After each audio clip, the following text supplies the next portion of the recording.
अभी तक जो ग्रामर हमने कवर किया था उसमें ग्रहफल का ग्रह और राशिफल का ग्रह हम लोगों ने कवर कर लिया था।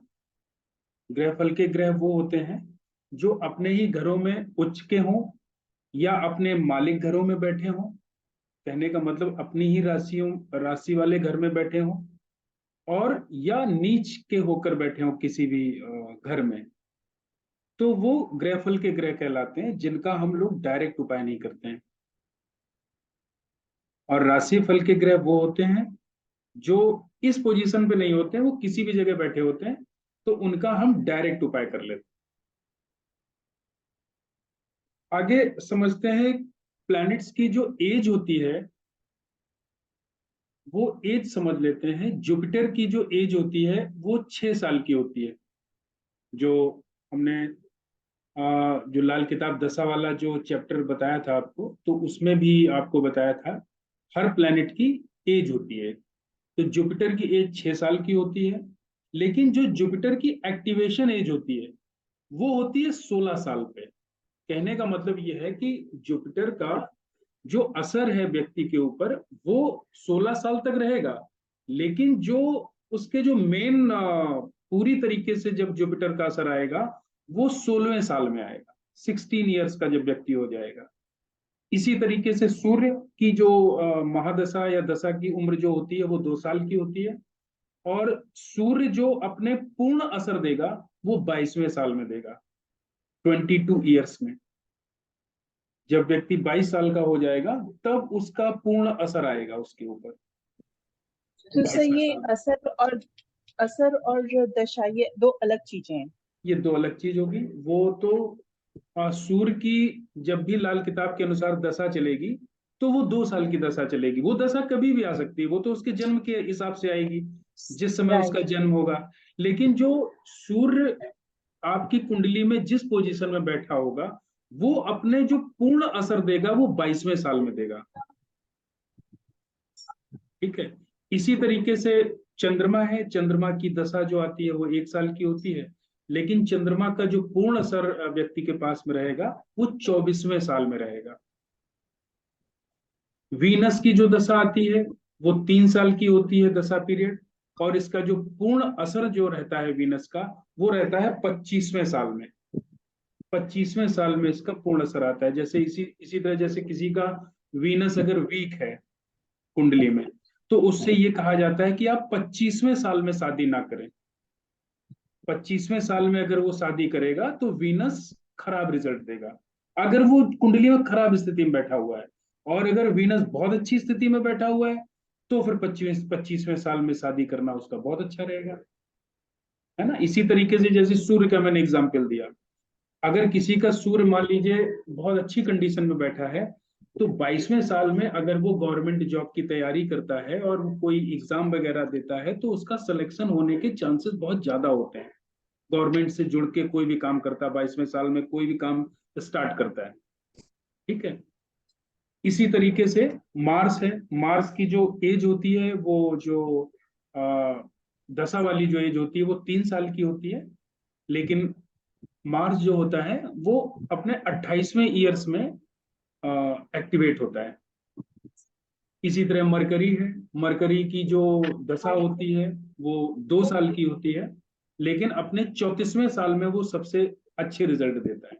अगर मरकरी कुंडली में खराब स्थिति में बैठा हुआ होगा तभी कहा जाता है कि जिसका मरकरी खराब होगा कुंडली में उसको मरकरी के जो अच्छे असर होंगे वो 34 साल बाद मिलेंगे, क्योंकि 34 साल तक अपने इफेक्ट वो डालता रहेगा व्यक्ति के ऊपर। ठीक है। 34 साल बाद जैसे किसी का बुध जब 11वें हाउस में होता है, तो 11वें हाउस में जब भी मरकरी होता है तो वो अपने अच्छे असर वो 34 साल बाद देना स्टार्ट करता है, क्योंकि जब वो उसकी एज पूरी हो जाती है तो निगेटिव मरकरी खत्म हो जाता है, उसके बाद में वो अपने असर देना शुरू कर देता है। इसी तरीके से राहु है, राहु का जो असर होता है वो 42 साल का होता है। 42वें साल में वो अपने पूर्ण पावर में होता है 42वें साल में। इसीलिए जब जुपिटर और सॉरी उसका सूर्य और राहु का जब युति होती है तो जो सूर्य के जो असर आते हैं ग्रहण के बाद अपने असर दिखते हैं। जैसे सूर्य और राहु की युति है तो राहु उस पर ग्रहण लगाता है, तो राहु की उम्र होती है 42 साल। तो जब 42 साल व्यक्ति की उम्र पूरी हो जाती है, तब ये ग्रहण पीछा छोड़ता है, फिर वो सूर्य अपने पूर्ण फल देने लायक हो जाता है। जैसे किसी का मान लीजिए सूर्य लग्न में बैठा हुआ है, तो लग्न में बैठा हुआ सूर्य तो बहुत अच्छा माना जाता है, ठीक है, वो एक तरीके से राजा के समान होता है। हर सुख दुख में किसी दूसरे आदमी की हेल्प करता है, वो पूरी तरीके से गवर्नमेंट का उसको सपोर्ट होता है, ठीक है। और किसी भी परिस्थिति में, जिसका सूर्य फर्स्ट हाउस में होता है, उसको किसी भी परिस्थिति में वो उसको हर काम करने की क्षमता रखता है, उसको डर नहीं लगता किसी भी परिस्थिति से। लेकिन अगर मान लीजिए राहु बैठ गया साथ में, तो सूर्य को ग्रहण लग गया, तो इसका सारा अपोजिट हो जाएगा। उसको गवर्नमेंट से कोई लाभ नहीं मिलेगा, वो जो है बहुत ही अजीब तरीके से बिहेव करेगा, वो हर परिस्थिति से भागेगा डर के, कोई भी काम स्टार्ट करेगा, कुछ देर करेगा, फिर उसको वो छोड़ देगा। तो इस तरीके के रिजल्ट देगा। लेकिन जैसे ही उसकी एज 42 साल के बाद जब होगी, जब राहु का ग्रहण उसके ऊपर से हटेगा, तब पूरी तरीके से सूर्य उसी तरीके से परिणाम देगा जिस अवस्था में सूर्य फर्स्ट हाउस के रिजल्ट होते हैं, ठीक है। इसी तरह केतु है, केतु की जो एज होती है वो सर 48 साल की होती है। हाँ, सर आपने कहा कि अगर सूर्य पहले हाउस में बैठा होगा तो वो उस हिसाब से देगा, अगर सूर्य किसी और हाउस में बैठा होगा तो ऑफकोर्स उसी हिसाब से देगा, राइट? हाँ बिल्कुल, अगर सूर्य सेकंड हाउस में राइट। बैठा है तो सेकंड हाउस में जब भी सूर्य बैठा होता है, तो उसके रिजल्ट ये आते हैं कि ऐसे व्यक्ति जो है, वो अपने परिवार की, पूरे परिवार की जिम्मेदारी होती है उसके ऊपर, उसकी मजबूरी हो जाती है पूरे परिवार की जिम्मेदारी उठाना, जिसका सूर्य सेकंड हाउस में होता है। तो इसका जो है ना एक पॉजिटिव इफेक्ट ये भी है, अगर कोई व्यक्ति अपने पूरे परिवार की जिम्मेदारी उठा रहा है, तो इसका मतलब उसकी फाइनेंशियल स्थिति हमेशा सही रहेगी, तभी तो पूरे परिवार की जिम्मेदारी उठा पाएगा। तो सूर्य सेकंड हाउस में जब भी होता है, तो उसके यही सिम्टम्स होते हैं, उसको अपने पूरे परिवार की जिम्मेदारी उठानी ही उठानी पड़ती है, ठीक है। ये इस तरीके के रिजल्ट आते हैं सूर्य सेकंड हाउस में। तो सेकंड हाउस में भी अगर मान लीजिए राहु के साथ में बैठा हुआ है, तो 42 साल तक ऐसे व्यक्ति को अपने परिवार की जिम्मेदारी उठाने में बहुत ही परेशानी का सामना करना पड़ेगा। परिवार में हो सकता है उसके लड़ाई झगड़े हो, अगर वो अपने परिवार के लोगों की जरूरतें पूरी नहीं कर पाएगा, तो परिवार में भी डिस्प्यूट्स होंगे। लेकिन ये डिस्प्यूट 42 साल के बाद में अपने आप खत्म हो जाएंगे, जब सूर्य अपने पूरे रिजल्ट देने के लिए तैयार हो जाएगा, ठीक है।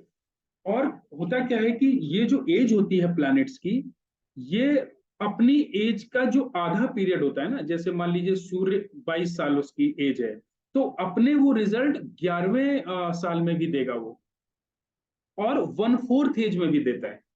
तो 11वें साल का 1/4 क्या हुआ, लगभग 5.5 साल हुआ। तो अपने वो रिजल्ट 5.5 साल में भी देता है, अपने वो रिजल्ट 11 साल में भी देगा, और अपने वो रिजल्ट 22 साल में भी देगा।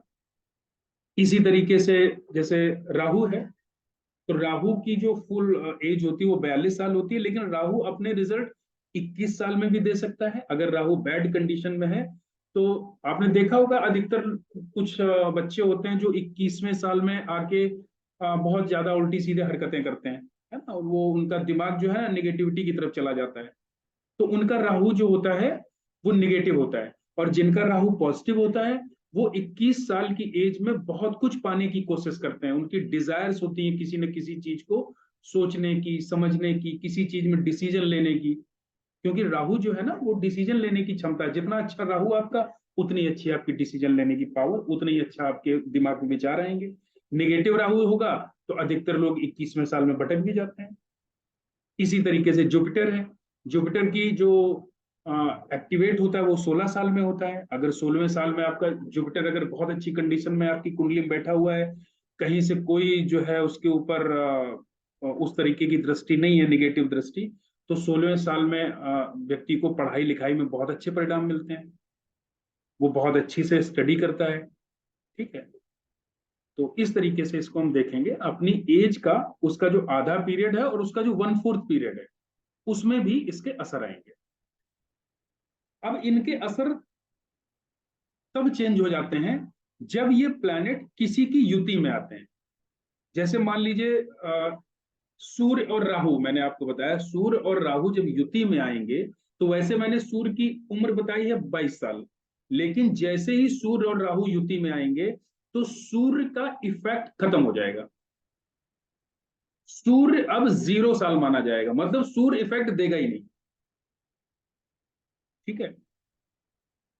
और केतु है, जैसे केतु के साथ में अगर मान लीजिए सूर्य की युति है, तो सूर्य के जो असर होंगे वो 11 साल से स्टार्ट होके 22 साल तक रहेंगे।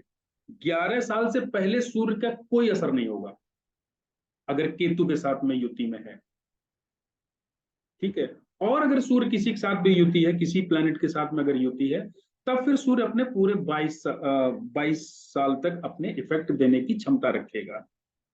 लेकिन अगर राहु के साथ में युति है तो सूर्य की पावर 0, सूर्य का असर 0। केतु के साथ में है तो 11 साल तक सूर्य का असर नहीं रहेगा, 11 साल से 22 साल तक सूर्य का असर रहेगा। सो से ये सारे कॉम्बिनेशन सारे प्लैनेट्स के देखने होंगे। हाँ, हाँ, बिल्कुल। लेकिन जैसे जैसे जुपिटर है, जुपिटर जो है ना 16 ईयर्स उसकी एज है, लेकिन जुपिटर के साथ में कोई भी ग्रह हो उसकी एज पर कोई फर्क नहीं पड़ेगा, वो अपने पूर्ण रिजल्ट 16 साल ईयर तक देने की कंडीशन में होता है। जुपिटर के ऊपर कोई असर नहीं पड़ता है इसका। चंद्रमा है, चंद्रमा की उम्र जो होती है वो 24 साल होती है ना। लेकिन अगर चंद्रमा सैटर्न के साथ में आ जाएगा, शनि के साथ में आ जाएगा, तो इसकी एज में थोड़ा सा फर्क आ जाएगा। जब चंद्रमा शनि के साथ में आएगा तो ये इसकी उम्र हो जाएगी 8 साल से 24 साल तक। 8 साल के पहले तक चंद्रमा का कोई असर नहीं होगा। शनि के साथ में जब युति में होगा तो चंद्रमा अपने रिजल्ट 8 साल से देना स्टार्ट करेगा और 24 साल तक अपने असर देगा। ठीक है। इसी तरह जुपिटर के साथ में, शुक्र के साथ में, बुध के साथ में और राहु के साथ में जब भी चंद्रमा होगा तो ये अपने असर 12 साल से स्टार्ट करके 24 साल तक देगा ये। ठीक है। तो इसी तरीके से बुध का है, बुध अपने असर 34 साल तक देता है, 34वें साल में अपने पूर्ण असर देता है। और बुध की जो एज होती है वो, उसका जो असर होता है वो 34 साल तक रहता है। लेकिन अगर ये सूर्य के साथ में युति में होगा या मंगल के साथ में अगर युति में बैठा होगा तो इसकी जो एज का जो अंतर हो जाएगा वो हो जाएगा 17 साल से लेकर 34 साल तक। फिर बुध जो है जब अगर सूर्य और मंगल के साथ में अगर युति में होगा तो 17 साल से पहले वो रिजल्ट अपने नहीं दे पाएगा, 17 से 34 साल तक अपने रिजल्ट दे पाएगा। वैसे बुध अगर और किसी ग्रह के साथ में होगा सूर्य और मंगल के अलावा, तो फिर उसके ऊपर वही रूल लागू होगा, 34 ईयर्स वाला। इसी तरह शुक्र 25 साल तक अपनी रिजल्ट देता है। अगर सूर्य अगर शुक्र और गुरु की युति होगी तो फिर शुक्र की रिजल्ट देने की एज बढ़ जाएगी, वो अपने रिजल्ट 60 साल तक देगा। पैसे के मामले में, धन के मामले में, वेल्थ के मामले में 60 साल तक अपने रिजल्ट देगा। अगर शुक्र और गुरु की युति है तो ये अच्छा कॉम्बिनेशन माना जाता है वेल्थ के मामले के लिए। और अगर शुक्र और सूर्य की युति है तो फिर ये शुक्र जो है अपने रिजल्ट 34 साल तक देता है। शुक्र और अगर मंगल की युति है तो ये अपने रिजल्ट 8 साल से 25 साल तक देगा। 8 साल से इसके असर स्टार्ट होंगे और 25 साल तक अपने असर देगा। इसी तरह शुक्र के साथ में अगर और किसी प्लेनेट की युति होती है तो ये अपने रिजल्ट 34 साल तक देगा। मंगल की जो एज होती है वो 28 साल होती है। ठीक है। तो मंगल की एज 28 साल है, लेकिन अगर ये किसी भी प्लेनेट के साथ में अगर ये युति में बैठेगा तो ये अपने रिजल्ट 28 साल से लेकर 13 साल से लेकर 28 साल तक देगा, अगर मंगल की किसी के साथ में युति हो जाती है तो। और अगर युति नहीं होती है तो फिर ये इसके पूरे असर रहेंगे 28 साल तक। सर राहु केतु को भी इसमें गिनेंगे क्या? मतलब मार्स के साथ अगर राहु या केतु में से कोई बैठे हैं तो? नहीं, तो मार्स की एज पर उसका कोई फर्क नहीं आएगा। राहु जब भी मार्स के साथ में आएगा ना तो राहु का असर खत्म हो जाएगा। अभी राहु राहु बता रहा हूँ आगे। जब भी राहु की जो एज होती है 42 साल की, तो राहु जब भी मंगल के साथ में आएगा तो राहु जीरो हो जाएगा। राहु का मंगल के साथ में युति होते ही जन्म कुंडली में राहु का असर जीरो, राहु खत्म फिर। मतलब वो रिजल्ट नहीं देगा, नहीं, अच्छा भी रिजल्ट नहीं देगा। अच्छा भी नहीं देगा, बुरा भी नहीं देगा। राहु के रिजल्ट खत्म हो जाएंगे वहां पर। जैसे सूर्य के रिजल्ट खत्म हो जाते हैं राहु और सूर्य की युति में, उसी तरीके से मंगल और राहु की युति में राहु के रिजल्ट खत्म हो जाते हैं। ठीक है, इसी तरह और सर केतु के केतु साथ का अगर पूर्ण बैठे असर, हो तो, किसके साथ में? अगर केतु के साथ बैठे हो तो? कौन से? मार्स? हाँ, मार्स, मार्स। मार्स की बात करो ना, केतु से फर्क नहीं पड़ेगा। मैंने बताया ना, मंगल अगर अच्छा। केतु के साथ में होगा तो मंगल की जो एज रहेगी वो 13 साल से लेकर 28 साल तक रहेगी। लेकिन अगर ओके। मार्स सिंगल बैठा होगा तो फिर वो अपनी पूरी एज रहेगी, 1 से लेकर 28 साल तक। ठीक है सर। ठीक है? और सर हाँ, सर कुछ प्लैनेट्स रह गए जिनका पूर्ण असर आई थिंक मैंने या तो मिस कर दिया है। केतु का नहीं हुआ है अभी, सैटर्न का नहीं दिख रहा है मुझे। हाँ, मैं बता रहा हूँ आगे बता रहा हूँ, आगे मैं बता रहा हूँ। जब भी शनि जो अपनी जो एज होती है उसकी 36 ईयर्स होती है, वो एक अपने जो असर देता है वो 36 साल तक अपने असर देता है, और 36वें साल में वो पूर्ण असर देने की कंडीशन में आ जाता है। लेकिन अगर सैटर्न की जुपिटर के साथ में युति है तो फिर ये जो जुपिटर के साथ में सैटर्न की युति होते ही 18वां साल थोड़ा सा फादर की एज को लेके प्रॉब्लमेटिक होता है। प्रॉब्लम आ सकती है, फादर को सेहत वगैरह खराब हो सकती है, या किसी भी वजह से उनकी उम्र में थोड़ी बहुत परेशानी आ सकती है 18वें साल में, अगर सैटर्न और जुपिटर की युति है। और 27वें साल में वेल्थ के मामले में बहुत अच्छे रिजल्ट देता है ये, अगर जुपिटर और सैटर्न की युति है। 27वां साल जब भी व्यक्ति का आएगा तो उस साल वेल्थ के मामले में अच्छे रिजल्ट मिलेंगे उसको। सूर्य और सैटर्न की अगर मान लीजिए युति है, तब फिर यहाँ पर असर काफी हद तक शनि के भी खराब हो जाते हैं। तो जो सैटर्न की जो एज रह जाती है वो रह जाती है सिर्फ 24 साल से 26 साल तक। सिर्फ 2 ही साल सैटर्न अपने रिजल्ट देने की कंडीशन में बचता है। ठीक है, इसी तरीके से शनि मंगल या शनि और शुक्र की अगर युति होती है तो इसकी एज जो होती है वो 12 साल से लेकर 36 साल तक हो जाती है। 12 साल से स्टार्ट होती है शनि की एज और 36 साल तक रहती है। बाकी अगर किसी के साथ में भी शनि की अगर युति है तो फिर इसकी एज पे कोई फर्क नहीं आता है, वो 36 साल तक ही रहती है फिर उसकी एज। राहु में मैंने आपको बता दिया, राहु अगर मंगल के साथ में होगा तो राहु की एज खत्म हो जाएगी, कुंडली में उसका असर जीरो हो जाएगा। और अगर राहु किसी भी प्लैनेट के साथ में होगा तो राहु की एज पे कोई फर्क नहीं आएगा, उसकी एज 42 साल तक ही रहेगी। इसी तरह जो सॉरी उसकी केतु का है, केतु 48 ईयर्स का उसका एज लिमिट होती है। और अगर मान लीजिए केतु जुपिटर के साथ में है तो केतु का लगभग लगभग असर खत्म हो जाता है, इसका असर सिर्फ 8 साल का रह जाता है, 40 साल से लेकर 48 साल तक। पहले केतु का असर नहीं होता है अगर जुपिटर के साथ में युति है केतु की। अगर केतु की सूर्य के साथ में युति है या शनि के साथ में युति है तो इसका असर रहता है 24 साल से लेकर 28 साल तक। अगर शनि के साथ में और केतु के साथ में और सूर्य के साथ में युति है सैटर्न की, तो इसका एज का असर रहेगा 24 साल से 28 साल तक। और अगर और किसी प्लैनेट के साथ में अगर केतु की युति है तब फिर इसका असर पूरा रहेगा 48 ईयर्स तक।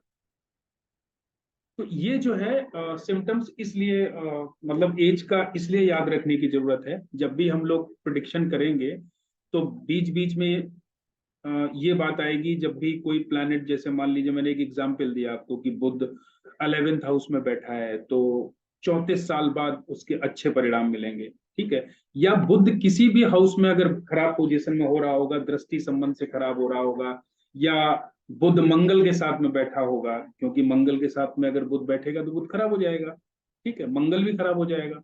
तो उस कंडीशन में भी ये कहा जाता है कि 34 साल तक बुध के बहुत अच्छे परिणाम देखने को नहीं मिलते हैं। तो इसलिए ये एज याद रखने की जरूरत रहती है। अब सबसे इंपॉर्टेंट जो चैप्टर है लाल किताब का, जिसपे लाल किताब पूरी तरीके से बेस्ड है, वो है लाल किताब की दृष्टियां। इसको बहुत अच्छे से याद रखने की जरूरत है और समझने की जरूरत है। ये पराशरी ज्योतिष से बिल्कुल डिफरेंट दृष्टियां हैं इसकी, ठीक है। तो आप जब भी एक काम किया करिए, एक पेज में एक खाली कुंडली बना लिया करो। तो जब भी हम बात करेंगे ना, तो कुंडली पे आपकी नजर पड़ेगी तो आपको क्लियर होता जाएगा।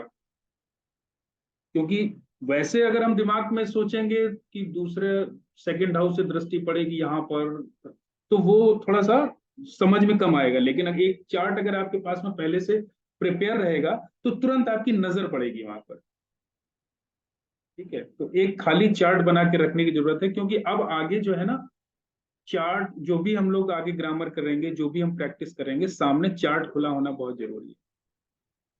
तो दृष्टियां, इसमें कुछ दृष्टियां होती है 100%। 100% दृष्टि का मतलब ये हुआ कि जब भी प्लैनेट किसी भी प्लैनेट के ऊपर या किसी भी हाउस के ऊपर जब 100% दृष्टि से अपना दृष्टि डालता है, तो उसका असर बहुत ज्यादा होता है, पूर्ण रूप से असर आता है उसका, ठीक है। तो जो भी बीच वाले हाउसेज हैं, खाना नंबर 1, फर्स्ट हाउस से जो दृष्टि जाती है वो जाती है 7th हाउस पर।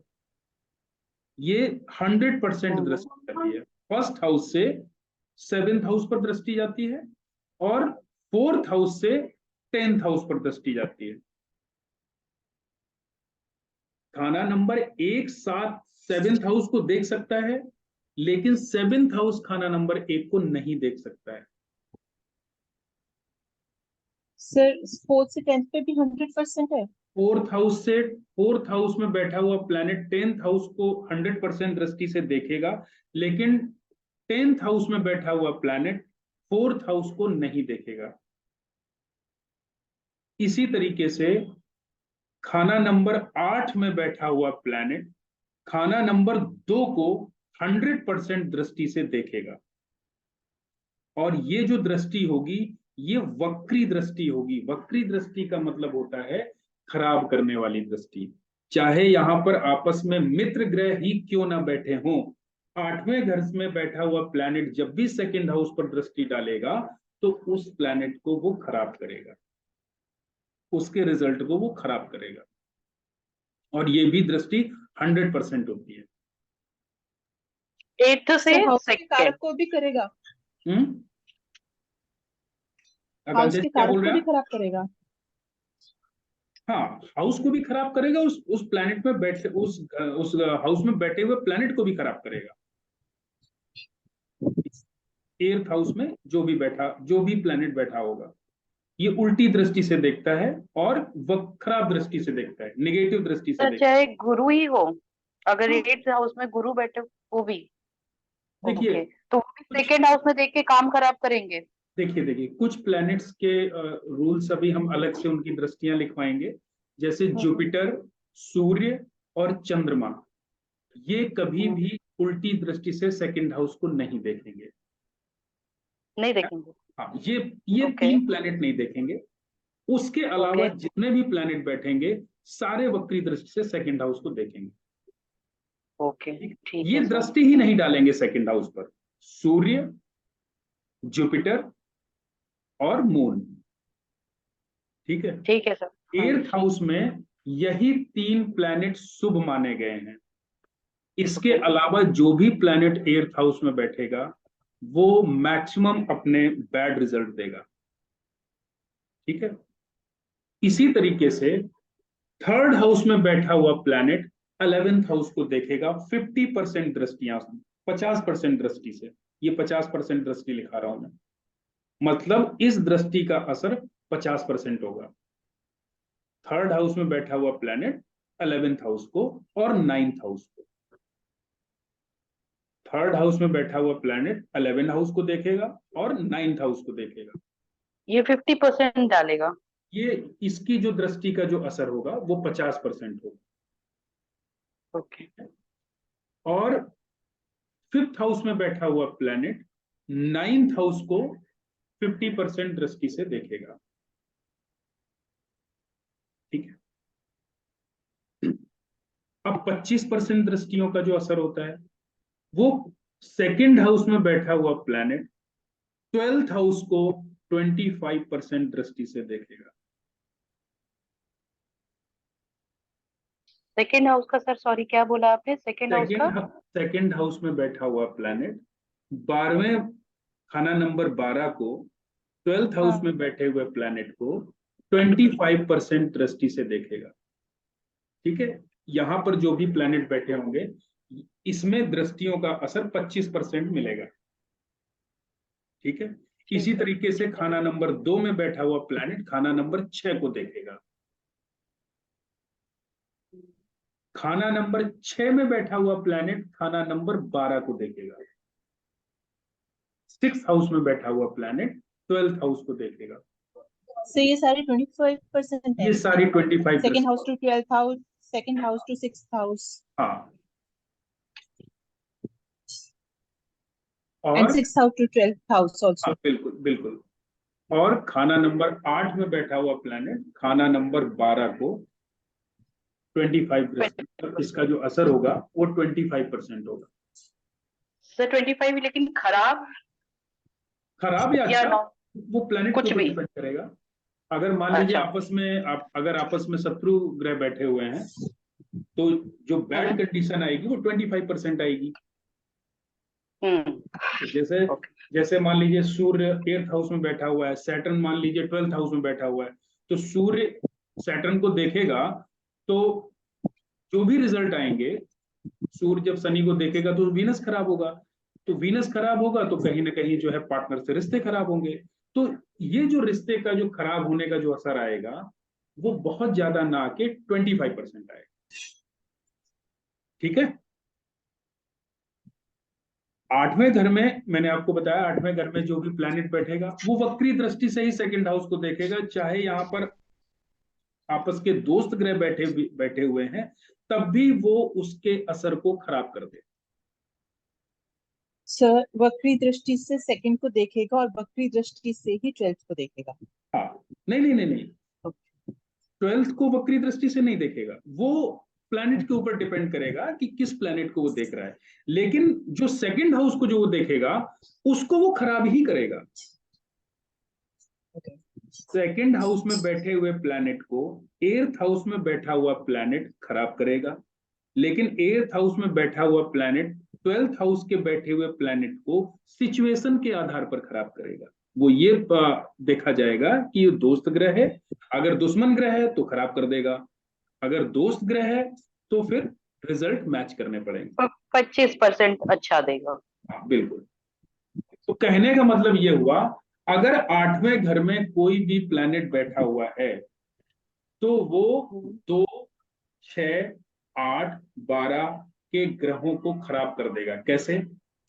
8th हाउस में बैठा हुआ प्लैनेट सेकंड हाउस को में बैठे हुए प्लैनेट को देखेगा तो सेकंड हाउस के रिजल्ट को खराब कर दिया। और अगर मान लीजिए उसी समय 6th हाउस में कोई प्लैनेट बैठा हुआ है तो जो सेकंड हाउस का प्लैनेट ऑलरेडी खराब हो चुका है वो खराब प्लैनेट 6th हाउस में बैठे हुए प्लैनेट को देखेगा तो उसको भी खराब कर देगा। और जैसे ही 6th हाउस में बैठा हुआ प्लैनेट खराब हुआ, अगर 12th हाउस में उस समय कोई प्लैनेट बैठा हुआ है तो 6th हाउस से दृष्टि जाएगी तो 12th हाउस वाला भी प्लैनेट खराब हो गया। सो लिंक बन गया, जो स्टार्ट हो रही है बिल्कुल जर्नी 8th से वो 12th पे आके खत्म हो रही है, और परसेंटेज भी इसकी फिर उसी हिसाब से होगी। हाँ बिल्कुल बिल्कुल वही 25%। लेकिन 8वें में तब तो बैठा हुआ 25% है। 8th हाउस में जो सेकंड हाउस को देखेगा ना वो 100% दृष्टि से देखेगा, वो पूरी तरीके से खराब कर देगा उसको। लेकिन 8th वाला जो है 6 को 25% खराब करेगा। 8th हाउस में बैठा हुआ प्लैनेट सेकंड हाउस वाले प्लैनेट सेकंड हाउस को को 100% सॉरी सॉरी 100% नहीं वो से समझ आ देखेगा। गया, सॉरी समझ आ गया, मैंने गलत बोला। सेकेंड हाउस वाला जो है सिक्स हाउस को 25% खराब करेगा, यस, और सिक्स हाउस वाला फिर 12th हाउस को फिर और 25% खराब कर देगा। 25%। ठीक है, 8th हाउस में बैठा हुआ प्लैनेट सेकंड को 100% खराब कर देगा। 100% खराब कर देगा, ठीक है सर। ठीक है, तो इस चीज को हमेशा याद रखना है। अब कुछ जो है ना स्पेशल दृष्टियां होती हैं लाल किताब की। स्पेशल दृष्टियां कैसे हैं? मान लीजिए सैटर्न 6 हाउस में बैठा हुआ है, तब वो अपनी वक्री दृष्टि से सेकंड हाउस को देखेगा। अगर 6 हाउस में सैटर्न बैठा हुआ है तो वो अपनी उल्टी दृष्टि से सेकंड हाउस को देखेगा और सेकंड हाउस में बैठे हुए प्लैनेट को बुरी तरीके से खराब कर देगा। अगर जैसे एग्जांपल सैटर्न मान लीजिए 6 हाउस में बैठा हुआ है, अगर चंद्रमा आपका सेकंड हाउस में बैठा हुआ है तो माँ की सेहत को डैमेज कर देगा, आपके पैसे की स्थिति को खराब कर देगा, आपके घर की सुख शांति को उड़ा देगा। और अगर वीनस बैठा हुआ है तो आपके पार्टनर को खराब कर देगा, आपका वैवाहिक जीवन को खत्म कर देगा। बहुत 6 हाउस में अगर मान लीजिए सैटर्न आ गया तो ये बहुत बैड कंडीशन होगी। और अगर उस समय अगर जो भी प्लैनेट सेकंड हाउस में आएगा वो आप ये समझो गया काम से, फिर तो उसका उपाय ही बनेगा, बगैर उपाय के उसको बहुत ही खराब रिजल्ट आएंगे। ठीक है, ये सैटर्न की वक्री दृष्टि है। इसी तरीके से बुध की है, मरकरी की। अगर मरकरी 12th हाउस में बैठा हुआ है तो वो अपनी वक्री दृष्टि से, उल्टी दृष्टि से 6 हाउस में बैठे हुए प्लैनेट को खराब कर देगा। 6 हाउस में जो भी प्लैनेट बैठा होगा, अगर मरकरी 12th हाउस में बैठा है और 6 हाउस में भले ही उसका दोस्त ही सूर्य ही क्यों ना बैठा हो, उसको खराब कर देगा। कहने का मतलब ऐसे व्यक्ति की सेहत हमेशा खराब रहेगी, क्योंकि सूर्य सेहत है हमारी, सूर्य आत्मा है। उसकी आत्मा कभी प्योर रह ही नहीं सकती। उसकी आत्मा में दाग लग गया, उसकी हेल्थ में दाग लग गया, उसको सरकारी कामों में हमेशा बैड रिजल्ट मिलेंगे। कोई भी अगर केस मुकदमा या किसी ऐसे आदमी को जिसका सूर्य 6 हाउस में होगा और अगर बुध मान लीजिए 12th हाउस में होगा, तो जब भी वक्री दृष्टि डालेगा तो ऐसे लोगों के सरकारी महकमे में जितने भी एम्प्लॉयज होते हैं ना, वो उनके शत्रु बन जाते हैं। ऐसे लोगों के पीछे कोई ना कोई पुलिस वाला पड़ जाता है या वकील पड़ जाता है या सरकार का कोई आदमी पड़ जाता है। और जब मरकरी 9th हाउस में होगा तो ये अपनी वक्री दृष्टि से 3rd हाउस में बैठे हुए प्लैनेट को खराब कर देगा। ये 3 स्पेशल दृष्टियां होती हैं।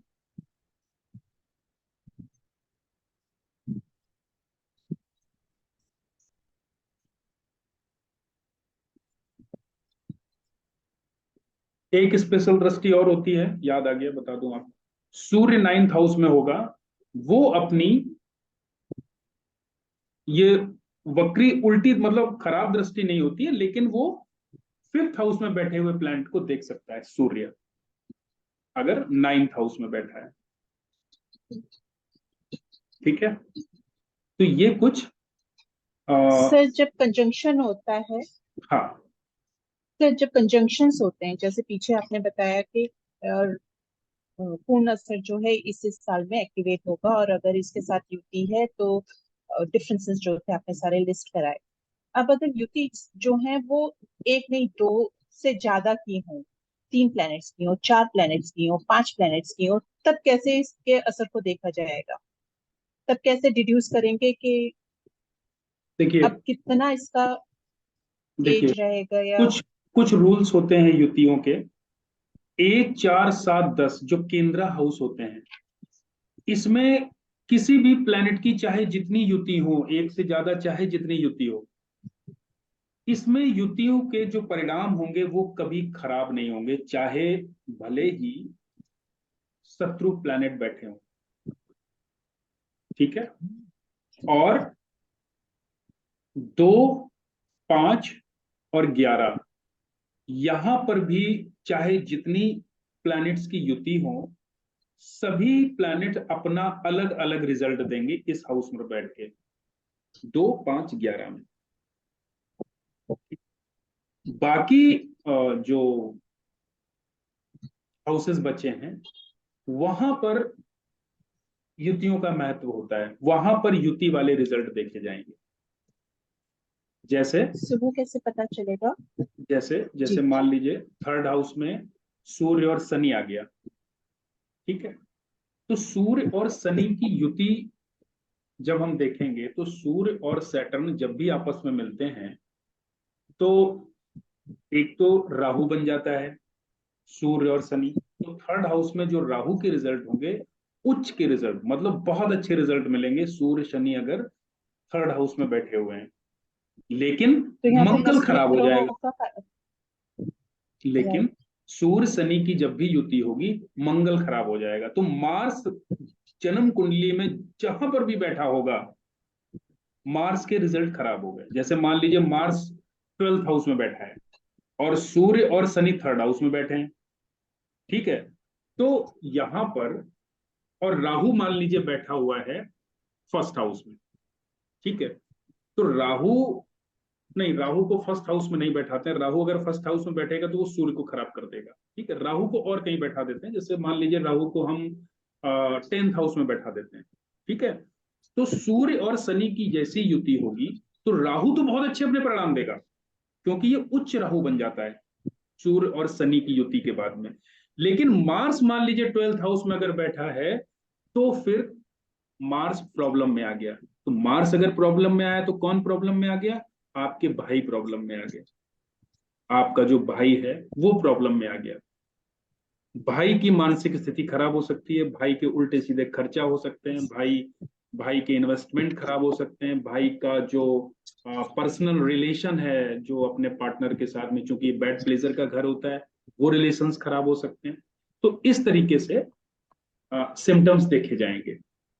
लेकिन आपने जो ये तो सर पूछा, आपने, आपका जी क्वेश्चन ये था कि अगर मान लीजिए बहुत सारे प्लैनेट किसी हाउस में बैठे हैं तो हम एक्टिवेशन, वो जो एज आपने बताई है उसको हम कैसे जी लेंगे? तो जी वो हम आ, हर प्लैनेट के साथ में, जैसे मान लीजिए कई प्लैनेट बैठे हैं, जैसे सूर्य भी बैठा है, राहु भी बैठा है, तो सूर्य और राहु की युति मानी जाएगी। तो इसमें तो वैसे भी सूर्य के 0 साल हो गए, भले ही चाहे जितने वहां पर प्लैनेट बैठे हों, ठीक है। अब मान लीजिए सूर्य और किसी प्लैनेट के साथ में बैठा हुआ है तो सूर्य तो अपने 22 साल के पूरे रिजल्ट देगा ही देगा, है ना। तो इस तरीके से हम देखेंगे वहां। बहुत ज्यादा सबको हमको मिक्सअप नहीं करना है। जो मेन, जैसे अगर सूर्य के साथ में राहु आ गया तब तो सूर्य शांति हो गया, फिर तो वो किसी प्लैनेट के साथ में उसकी युति मानी नहीं जाएगी, ठीक है। मार्स अगर बैठा है, मार्स के साथ में राहु आ गया तो राहु 0 हो गया। फिर राहु मार्स जीरो। मार्स और सैटर्न के वो देखी जाएगी कॉम्बिनेशन। तो मार्स और सैटर्न का कोई फर्क नहीं पड़ेगा, क्योंकि मार्स और सैटर्न में फिर वो 1 से 28 साल तक की पूरी एज मानी जाएगी। फिर अगर मान लीजिए हमने मार्स की बुध के साथ में एज ले ली, जैसे मान लीजिए बुध भी वहां पर बैठा हुआ है, ठीक है। तो मार्स और बुध की कंडीशन, नहीं, मार्स और बुध में भी शायद 1 से 28 साल तक पूरी एज है, ठीक है। मार्स की एज सिर्फ राहु के साथ में कंट्रोल होती है और केतु के साथ में कंट्रोल होती है। केतु की साथ में एज जो है ना वो 12 साल से 48 साल के बीच में इस तरह शायद आती है। क्या मैंने लिखवाया था? 13 ठीक, से 28। हाँ। तो राहु या केतु में से कोई एक ही होगा, दोनों तो होंगे नहीं। तो इस तरीके से हमको ओके। एज देखना है। और वैसे भी जब भी हम प्रिडिक्शन करेंगे ना, तो जिस प्लैनेट की दशा चल रही होगी, हम उस प्लैनेट के असर को हम उस एज को हम काउंट करेंगे। जिस एज की, जैसे मान लीजिए मरकरी की दशा चल रही है और मरकरी अगर बैड रिजल्ट हमको मरकरी अगर खराब पोजीशन में बैठा हुआ है, तब हम उस एज को काउंट करेंगे, ठीक है। सिंपल सिंपल तरीके से। सर अगर राहु अकेले बैठे हुए हैं और राहु अच्छे मतलब अच्छी अवस्था में अगर बैठे हुए हैं तो वो, और बंदा फिर उसको क्या बोलेंगे हम, 42 ईयर्स तक उसका अच्छा टाइम चलेगा? बिल्कुल, 42 ईयर्स तक उसको बहुत अच्छे, 42 ईयर्स में वो कहाँ से कहाँ पहुंच जाएगा, बहुत अच्छे उसको रिजल्ट मिलेंगे अच्छा। 42 ईयर्स तक। लेकिन अच्छा राहु तो बहुत यहाँ पे अच्छी हम जो पोजीशन में दशा, होना चाहिए। थर्ड हाउस में जैसे हुआ। राहु अच्छी पोजीशन में होना चाहिए। देखिए, किसी भी प्लेनेट को अच्छा देखने के लिए बहुत सारे अभी रूल्स आएंगे आगे। अच्छा राहु अभी सिर्फ आएंगे। थर्ड हाउस में बैठ के बहुत अच्छे, ऐसा नहीं कि राहु थर्ड हाउस में बैठ गया अब हमने मान लिया कि राहु बहुत अच्छा हो गया। मैंने आपसे शुरुआत में क्या कहा था? राहु राहु को अच्छा होने के लिए बुध को हमको देखना पड़ेगा, बुध कैसा बैठा है कुंडली में। और हमको जुपिटर को अच्छा होने के लिए भी हमको राहु को देखना होता है। तो आगे बहुत सारे कॉम्बिनेशन, हाँ उसमें से एक कॉम्बिनेशन सिर्फ अभी आपको पता है कि राहु थर्ड हाउस में उच्च का होता है, इसलिए राहु अगर थर्ड हाउस में बैठा होगा तो ऐसा व्यक्ति, राहु थर्ड हाउस जिसका होता है ना उसको बोलते हैं बंदूकधारी। बंदूकधारी कहने का मतलब किसी के सामने वो अड़ के खड़ा हो जाएगा किसी भी सिचुएशन में, कोई भी सिचुएशन ऐसे आदमी को हिला नहीं सकती है, हर मुसीबत का वो सामना डट के करेगा। और अगर कोशिश तो वो ये करेगा कि उस मुसीबत को वो पटकनी दे दे, इसीलिए उसको बोला जाता है बंदूकधारी। अगर किसी आर्मी का आदमी है, कोई अगर पुलिस का आदमी है, अगर उसका थर्ड हाउस में अगर राहु है, तो ऐसे आदमी को ड्यूटी पर अगर लगा दिया जाएगा ना तो वो बगैर मारे नहीं आएगा। वो बहुत सारे ऐसे लोग होते हैं ना आर्मी पर्सन जो अड़ जाते हैं कि दसियों को मार के मरते हैं, है ना, तो उनकी कुंडली में राहु होता है थर्ड हाउस में। और सर इसमें हम्म मेरा एक क्वेश्चन है सर। हम्म आपने बताया सूर्य और राहु जब होते हैं तो 42 साल इसकी हो जाती है, तब ग्रह पीछा छोड़ता है और उसके बाद सूर्य अपने प्रभाव देना शुरू करता है। अब सूर्य की 22वें साल में एक्टिवेशन हो रहा है, तो 22वां साल जो है वो इम्पोर्टेंट है कि 22 साल तक की उम्र इम्पोर्टेंट है और उसके बाद प्रभाव कम ज्यादा हो रहा है? मेरे को ये डिफरेंस समझना है वो एक्टिविटी नहीं होगा, सूर्य का असर तो जीरो हो गया ना 42 साल तक। सर। ओके, मेरा क्वेश्चन सर ये है कि अगर सूर्य की उम्र 22 साल है तो 22वां जो साल है वो इम्पोर्टेंट है या 22 साल तक की एज जो है उसमें उसको देखना है, या 22 साल के बाद सूर्य अपना एक्टिवेशन पे हो गया, अब कायम हो गया, अब वो अपना असर देगा? ये तीन चीजें हैं, इसमें डिफरेंस मेरे को समझना है। राहु 42 साल तक कुछ भी असर नहीं दे, सॉरी सूर्य 42 साल सर तक कोई राहु को असर नहीं भूल देगा। जाइए। अच्छा, ओके। अगर सूर्य और राहु की युति है तो 42 साल तक सूर्य तो जीरो हो गया ना, वही तो मैंने बताया ना ओके कि सर, युति नहीं सर, सिर्फ जो ये आपने पूर्ण असर वाली एजेस हमें लिखाई ओके हैं, ओके ये ओके। जो एजेस हैं इसमें जो आपने एक साल बताया है उस साल तक उनका प्रभाव रहेगा, उस पर्टिकुलर साल में प्रभाव पूरा आ जाएगा, या उसके बाद फिर काम शुरू करेंगे ये प्लैनेट्स उसका उस जो एज के बाद? उसका जो असर रहेगा, जैसे सूर्य का असर 22 साल 22 ईयर्स मैंने बताया, तो उसका असर तो रहेगा 22 साल तक, लेकिन सूर्य अपने पूर्ण जो पूरे प्रभाव में रहेगा वो 22वें पीक साल जो में कहते हैं, रहेगा। हाँ, हाइट, जिसको पीक हाइट बोलते उसकी हैं। 22 साल में होगी। बिल्कुल। और उसके बाद क्या होगा सर? उसके उसके बाद बाद सूर्य अपना से छोड़ देगा? नहीं नहीं बिल्कुल नहीं छोड़ेगा। 35 साल चक्कर में जब फिर से सूर्य का नंबर आएगा, जी। 35 साल चक्कर में जब फिर सूर्य की एज आएगी, फिर अपना असर देगा। जैसे 22 साल 22वें साल में इसमें असर दिया, फिर उसकी एज कब आएगी? 44वें साल में। 44वें साल में भी पीक पर होगा अपना वो, 44वें साल में भी फिर पीक पर होगा वो, तो क्योंकि पैंतीस जो साल वो चक्कर साल में। है, हाँ। वो जो साल है, जो एज एक्टिवेशन वाला ईयर है, हम्म जिस जब मैं 22वें साल की रही होंगी या जब मैं 24वें साल की रही होंगी, वो पर्टिकुलर एज जो है वो इम्पोर्टेंट है। वहां तक पहुंचने की जो जर्नी है वो इम्पोर्टेंट नहीं है प्लैनेट के असर के हिसाब से? नहीं नहीं इम्पोर्टेंट वो भी है, लेकिन 22वां साल ओके, बहुत ज्यादा इंपॉर्टेंट है। क्रूशियल हो गया। हाँ, 22वें साल पे आपको पूर्ण असर देखने को मिलेंगे। अगर आपका बैड कंडीशन में अगर सूर्य है तो उसके असर मिलेंगे, और पीक बहुत उसकी अच्छी मिलेगी कंडीशन में है तो वो मिलेंगे। तो उसकी पीक मिलेगी। हाँ ठीक है सर, क्लियर। ठीक है। सर लेकिन उसकी दशा नहीं चल रही होगी सूर्य की, और किसी की दशा चल रही होगी तो? एज का फैक्टर अलग है, दशाओं का अलग है। एज, अपनी एज में हर प्लेनेट रिजल्ट कुछ ना कुछ जरूर देगा आपको। इररेस्पेक्टिव ऑफ दशा, हाँ, कुछ भले भी ही चल दशा रही हो। चल रही हो या ना चल रही हो, कहने अच्छा। का मतलब, हाँ अगर मान लीजिए कोई व्यक्ति, जैसे मैंने वो आपको एग्जांपल दिया था कि अगर 22वें साल में कोई ऐसी कंडीशन आती है, जैसे कोई सिविल सर्विसेज की तैयारी कर रहा है, ठीक है, और 22वें साल में वो एग्जाम वगैरह देता है और उसका सूर्य बहुत अच्छी कंडीशन में बैठा हुआ है, तो 100% वो निकल जाएगा, भले ही सूर्य की दशा ना चल रही हो। ठीक है ठीक है। सर। और मान लीजिए अगर सूर्य की एज नहीं है, सूर्य की एज नहीं है, 22 साल निकल गया, मान लीजिए वो बंदा जो है 25 और 26 साल में चल रहा है, ठीक है, लेकिन सूर्य की दशा आ गई, तब भी उसकी निकल जाएगा वो, अगर सूर्य उसका सही है तो। ठीक है।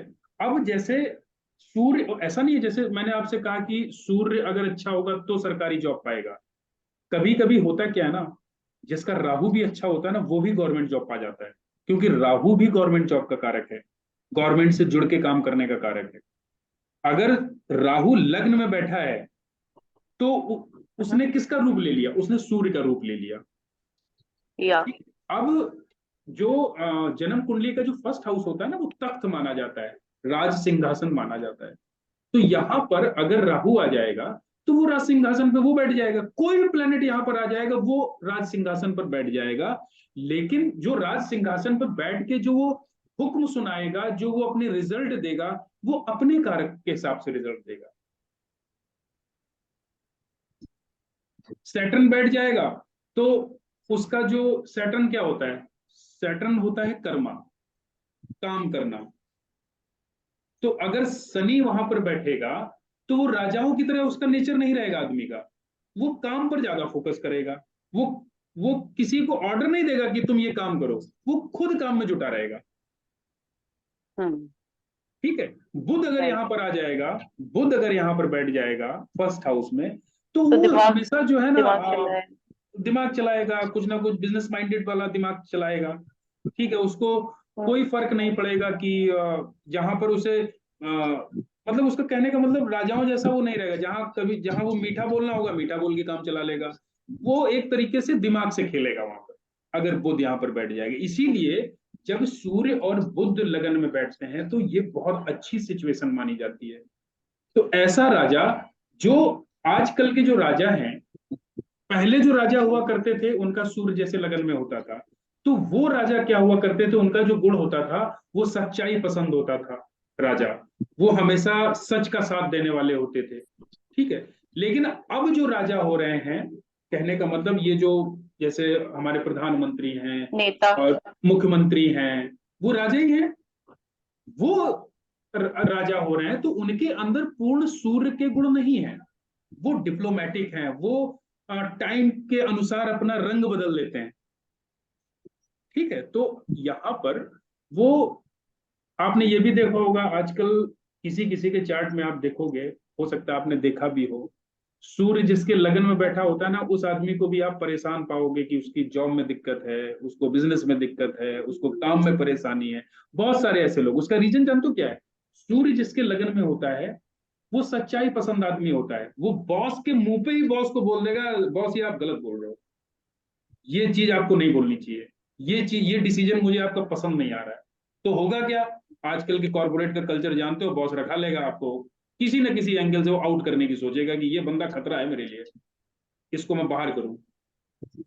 तो इसीलिए सूर्य जब भी लगन में होगा, तो अगर वो किसी अच्छे पोजीशन पर बैठा है तब तो उसका काम चल जाएगा।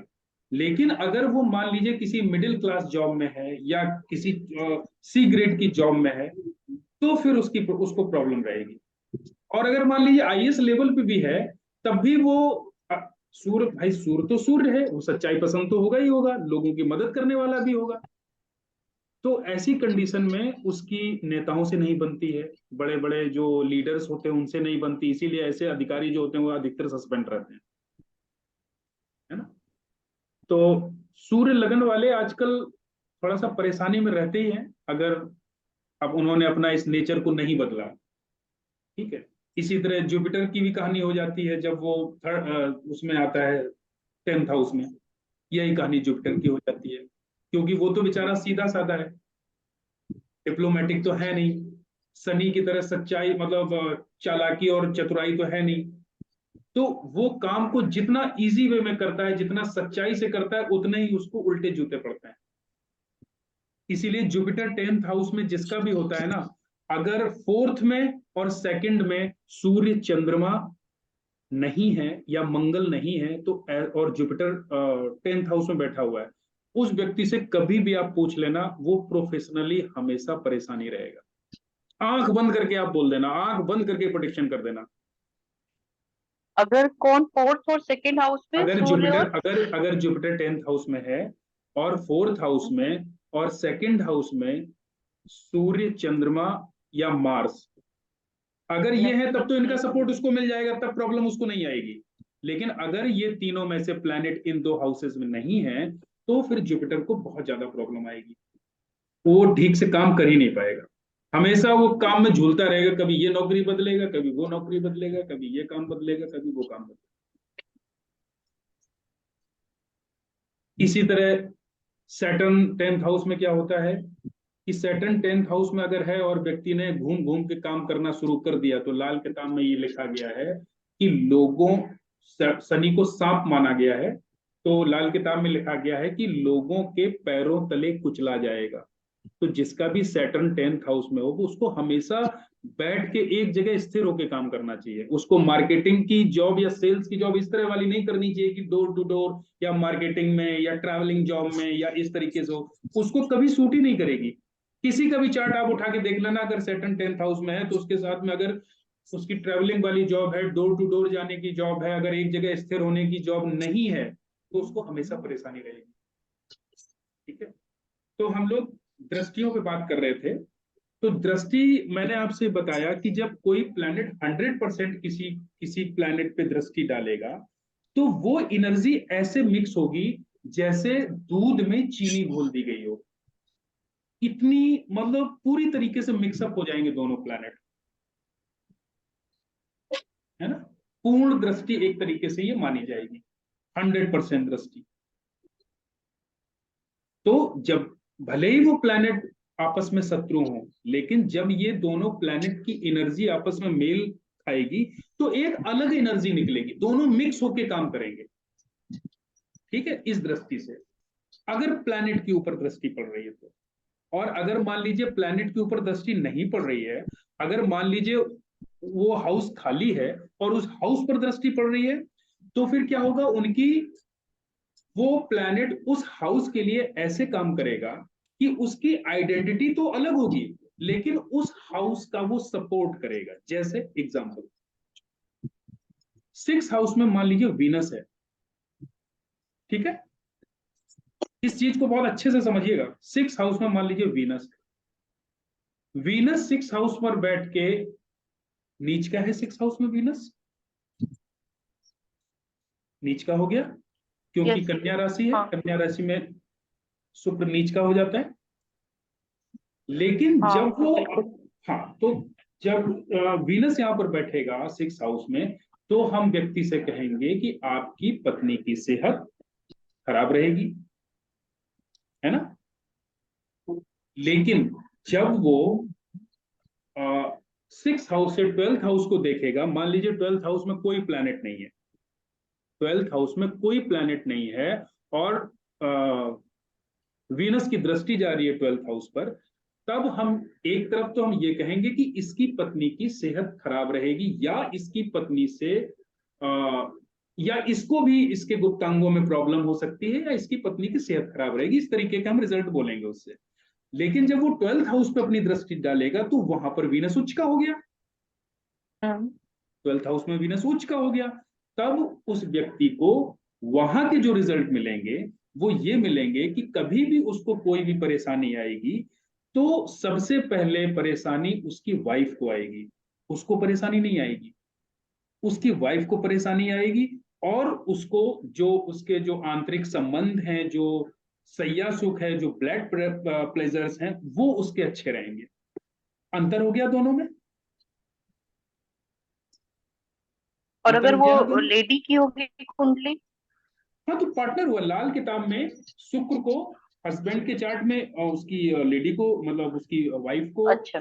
बोला जाता है और फीमेल चार्ट में उसके हस्बैंड को। यहाँ पर अलग अलग नहीं है, जैसे बीएनएन में मंगल और वीनस हो जाते हैं, पराशरी में जुपिटर हो जाता है, तो इस तरीके से यहाँ नहीं है, यहाँ पर। सर, हाँ, सर, 6th हाउस में अगर वीनस बैठा है तो ऑटोमेटिकली उसकी दृष्टि तो 12वें घर में जा रही है, हम्म, ऑटोमेटिक।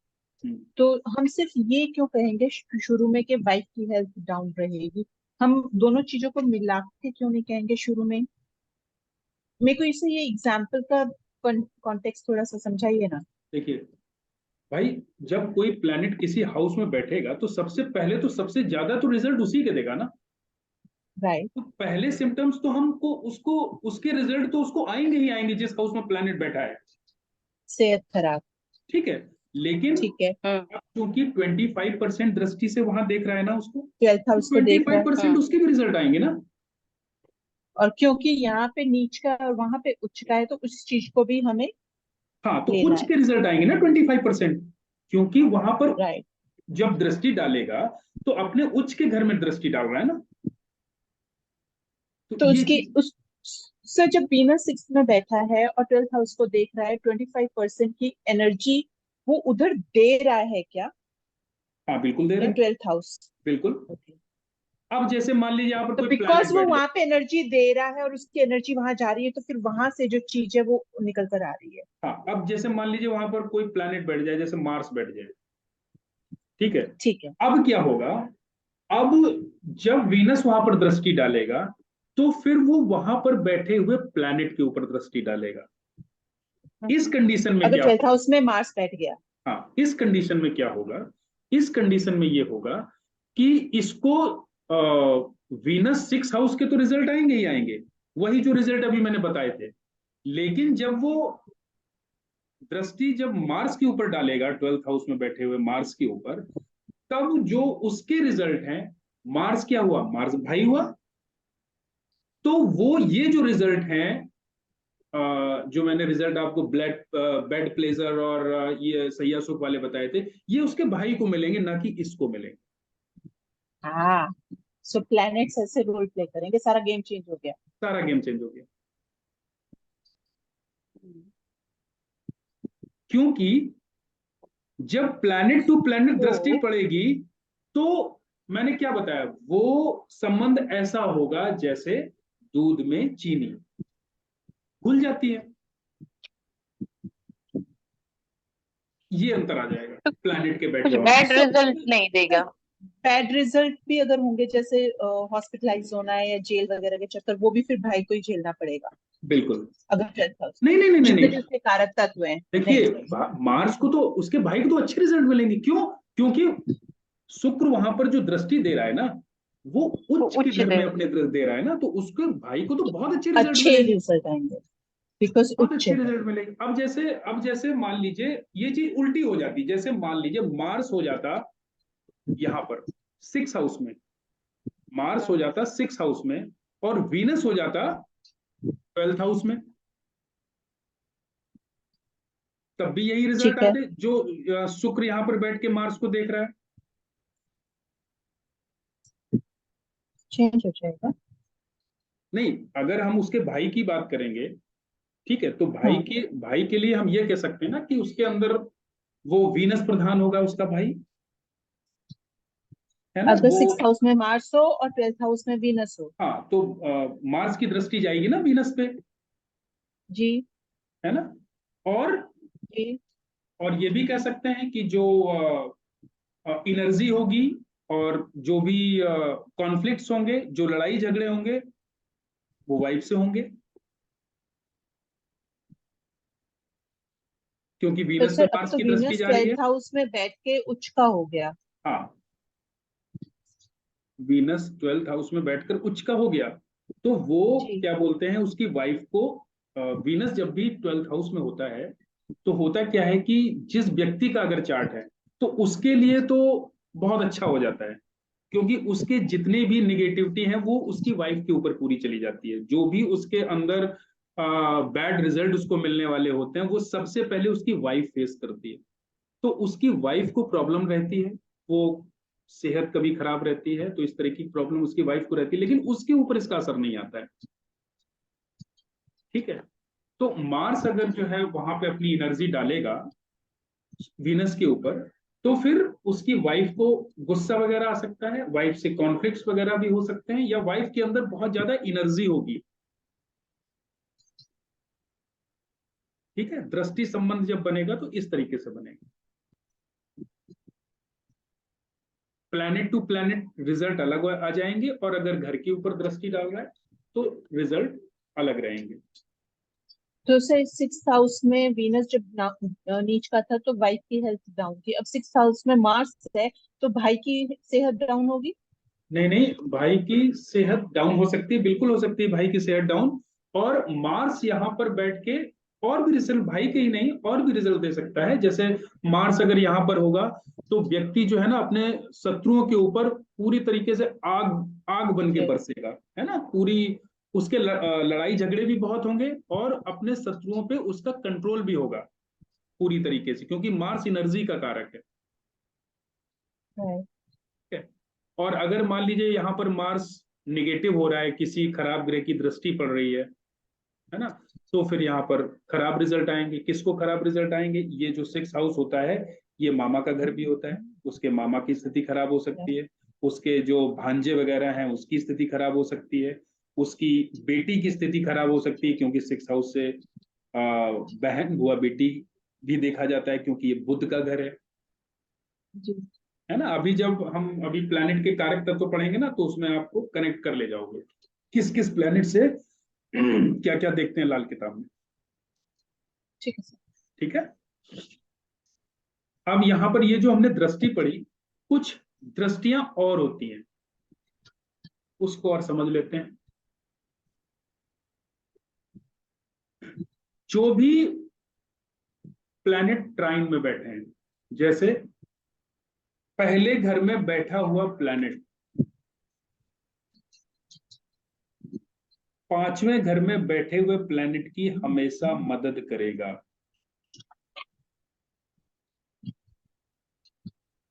जैसे 1st हाउस में कोई प्लैनेट बैठा है, 5th हाउस में कोई प्लैनेट बैठा है, तो ये दोनों मिलके जो 5वें घर का जो प्लैनेट है उसकी मदद करेगा। जैसे 1st हाउस में मान लीजिए सूर्य बैठा है और 5th हाउस में मान लीजिए सैटर्न बैठ गया, उसका दुश्मन भी बैठ गया, तब भी सैटर्न 1st हाउस के सूर्य की हेल्प करेगा। Okay. ठीक है। अब इसको हम इस तरीके से भी ले सकते हैं। मान लीजिए सूर्य 1st हाउस में बैठ के पीड़ित हो रहा है, रिजल्ट अच्छे नहीं दे रहा है, तो हमको इसके 5th हाउस में बैठे हुए प्लैनेट की हेल्प ले सकते हैं। हम सैटर्न की हेल्प ले सकते हैं, सैटर्न का उपाय कर सकते हैं, सैटर्न का नग पहन सकते हैं, तो 1st हाउस का प्लैनेट हमको अच्छे रिजल्ट देने लगेगा। इसी तरीके से 2nd हाउस में बैठे हुए प्लैनेट की मदद 6th हाउस में बैठा हुआ प्लैनेट करेगा, अपने से 5वें घर का प्लैनेट। 3rd हाउस में बैठे हुए प्लैनेट की हेल्प करेगा 7th हाउस में बैठा हुआ प्लैनेट। नहीं, इससे पहले आपने क्या बोला? 2nd हाउस जो है वो 6th हाउस में बैठे हुए प्लेनेट की हेल्प करेगा। हाँ, एक दूसरे की हेल्प करेंगे ये। अच्छा, दोनों एक दूसरे की कर, मतलब हाँ, 6th हाउस दोनों में जो एक बैठा वो दूसरे भी की सेकंड हेल्प हाउस की करेंगे, करेगा बिल्कुल और दोनों ही एक 5th हाउस दूसरे की में हेल्प करेगा। करेंगे। 1st हाउस में बैठा हुआ प्लैनेट 5th हाउस की हेल्प करेगा और 5th हाउस में बैठा हुआ प्लैनेट 1st हाउस की हेल्प करेगा। Okay okay. ठीक है। इसको इस तरीके से आप रखना, आप कंफ्यूज होने की जरूरत नहीं है इसमें, क्योंकि उसका रीजन ये है। अभी उसका हम आगे 9th में जो बैठा हुआ जो प्लैनेट होता है, अपने से 9th में बैठे हुए प्लैनेट जो होता है, वो उसकी वाहमी एक तरीके से वो उसको बोलते हैं फाउंडेशन होती है उसकी वो। तो फाउंडेशन और मदद वो लगभग लगभग एक ही होती है। मतलब फाउंडेशन ये हुई, जैसे एक एग्जांपल के तौर पे, जैसे मान लीजिए 1st हाउस में सूर्य जैसे बैठा हुआ 1st हाउस में और जुपिटर बैठा हुआ 9th हाउस में, तो कहने का मतलब ये हुआ कि ऐसे व्यक्ति की कोई भी इसको कभी भी प्रॉब्लम आएगी तो 9th हाउस में अगर जुपिटर बैठा है तो उसके जुपिटर क्या हुआ, जुपिटर हुए उसके फादर हुए, जुपिटर फादर हुआ, तो फादर उस व्यक्ति की हमेशा मदद करेंगे, फाउंडेशन होगी फादर उसके काम की। और मान लीजिए 5th हाउस में मार्स बैठा हुआ है तो हम कहेंगे इस व्यक्ति की मंगल हमेशा हेल्प करेगा, मदद करेगा। फाउंडेशन हो गई 9th में बैठा हुआ प्लैनेट, और मदद करने वाला प्लैनेट हो गया 5th हाउस में बैठा हुआ प्लैनेट। इसी तरीके से सारे घरों का है। सेकंड हाउस पे आ जाइए, सेकंड हाउस के वाले प्लैनेट की मदद करेगा 6th हाउस में बैठा हुआ प्लैनेट, और उसकी फाउंडेशन कौन होगा? 10th हाउस में बैठा हुआ प्लैनेट। जैसे मैंने अभी आपको एक एग्जांपल दिया था ना जुपिटर का, जुपिटर अगर 10th हाउस में होगा तो खराब हो गया, लेकिन अगर सेकंड हाउस में सूर्य होगा तो उसको हेल्प मिल जाएगी, मदद मिल जाएगी। पर ये किस हिसाब से है, मुझे नहीं समझ आया। मतलब यहाँ तक तो ठीक है कि फर्स्ट का फिफ्थ और फिफ्थ का फर्स्ट, सेकंड का सिक्स्थ और सिक्स्थ का सेकंड और थर्ड का। देखिए, पर ये तीसरा जो है वो कौन है? फाउंडेशन प्लैनेट कौन सा होता है? देखिए फाउंडेशन पे नहीं, अभी हम इसको बोलते हैं जो पहले और पांचवें का संबंध होता है एक दूसरे की मदद करने वाला, इसको बोलते हैं वाहमी मदद। वाहमी मदद का मतलब हो गया कि भाग्य से मिली हुई मदद, ठीक है, या भगवान के द्वारा भेजी हुई मदद।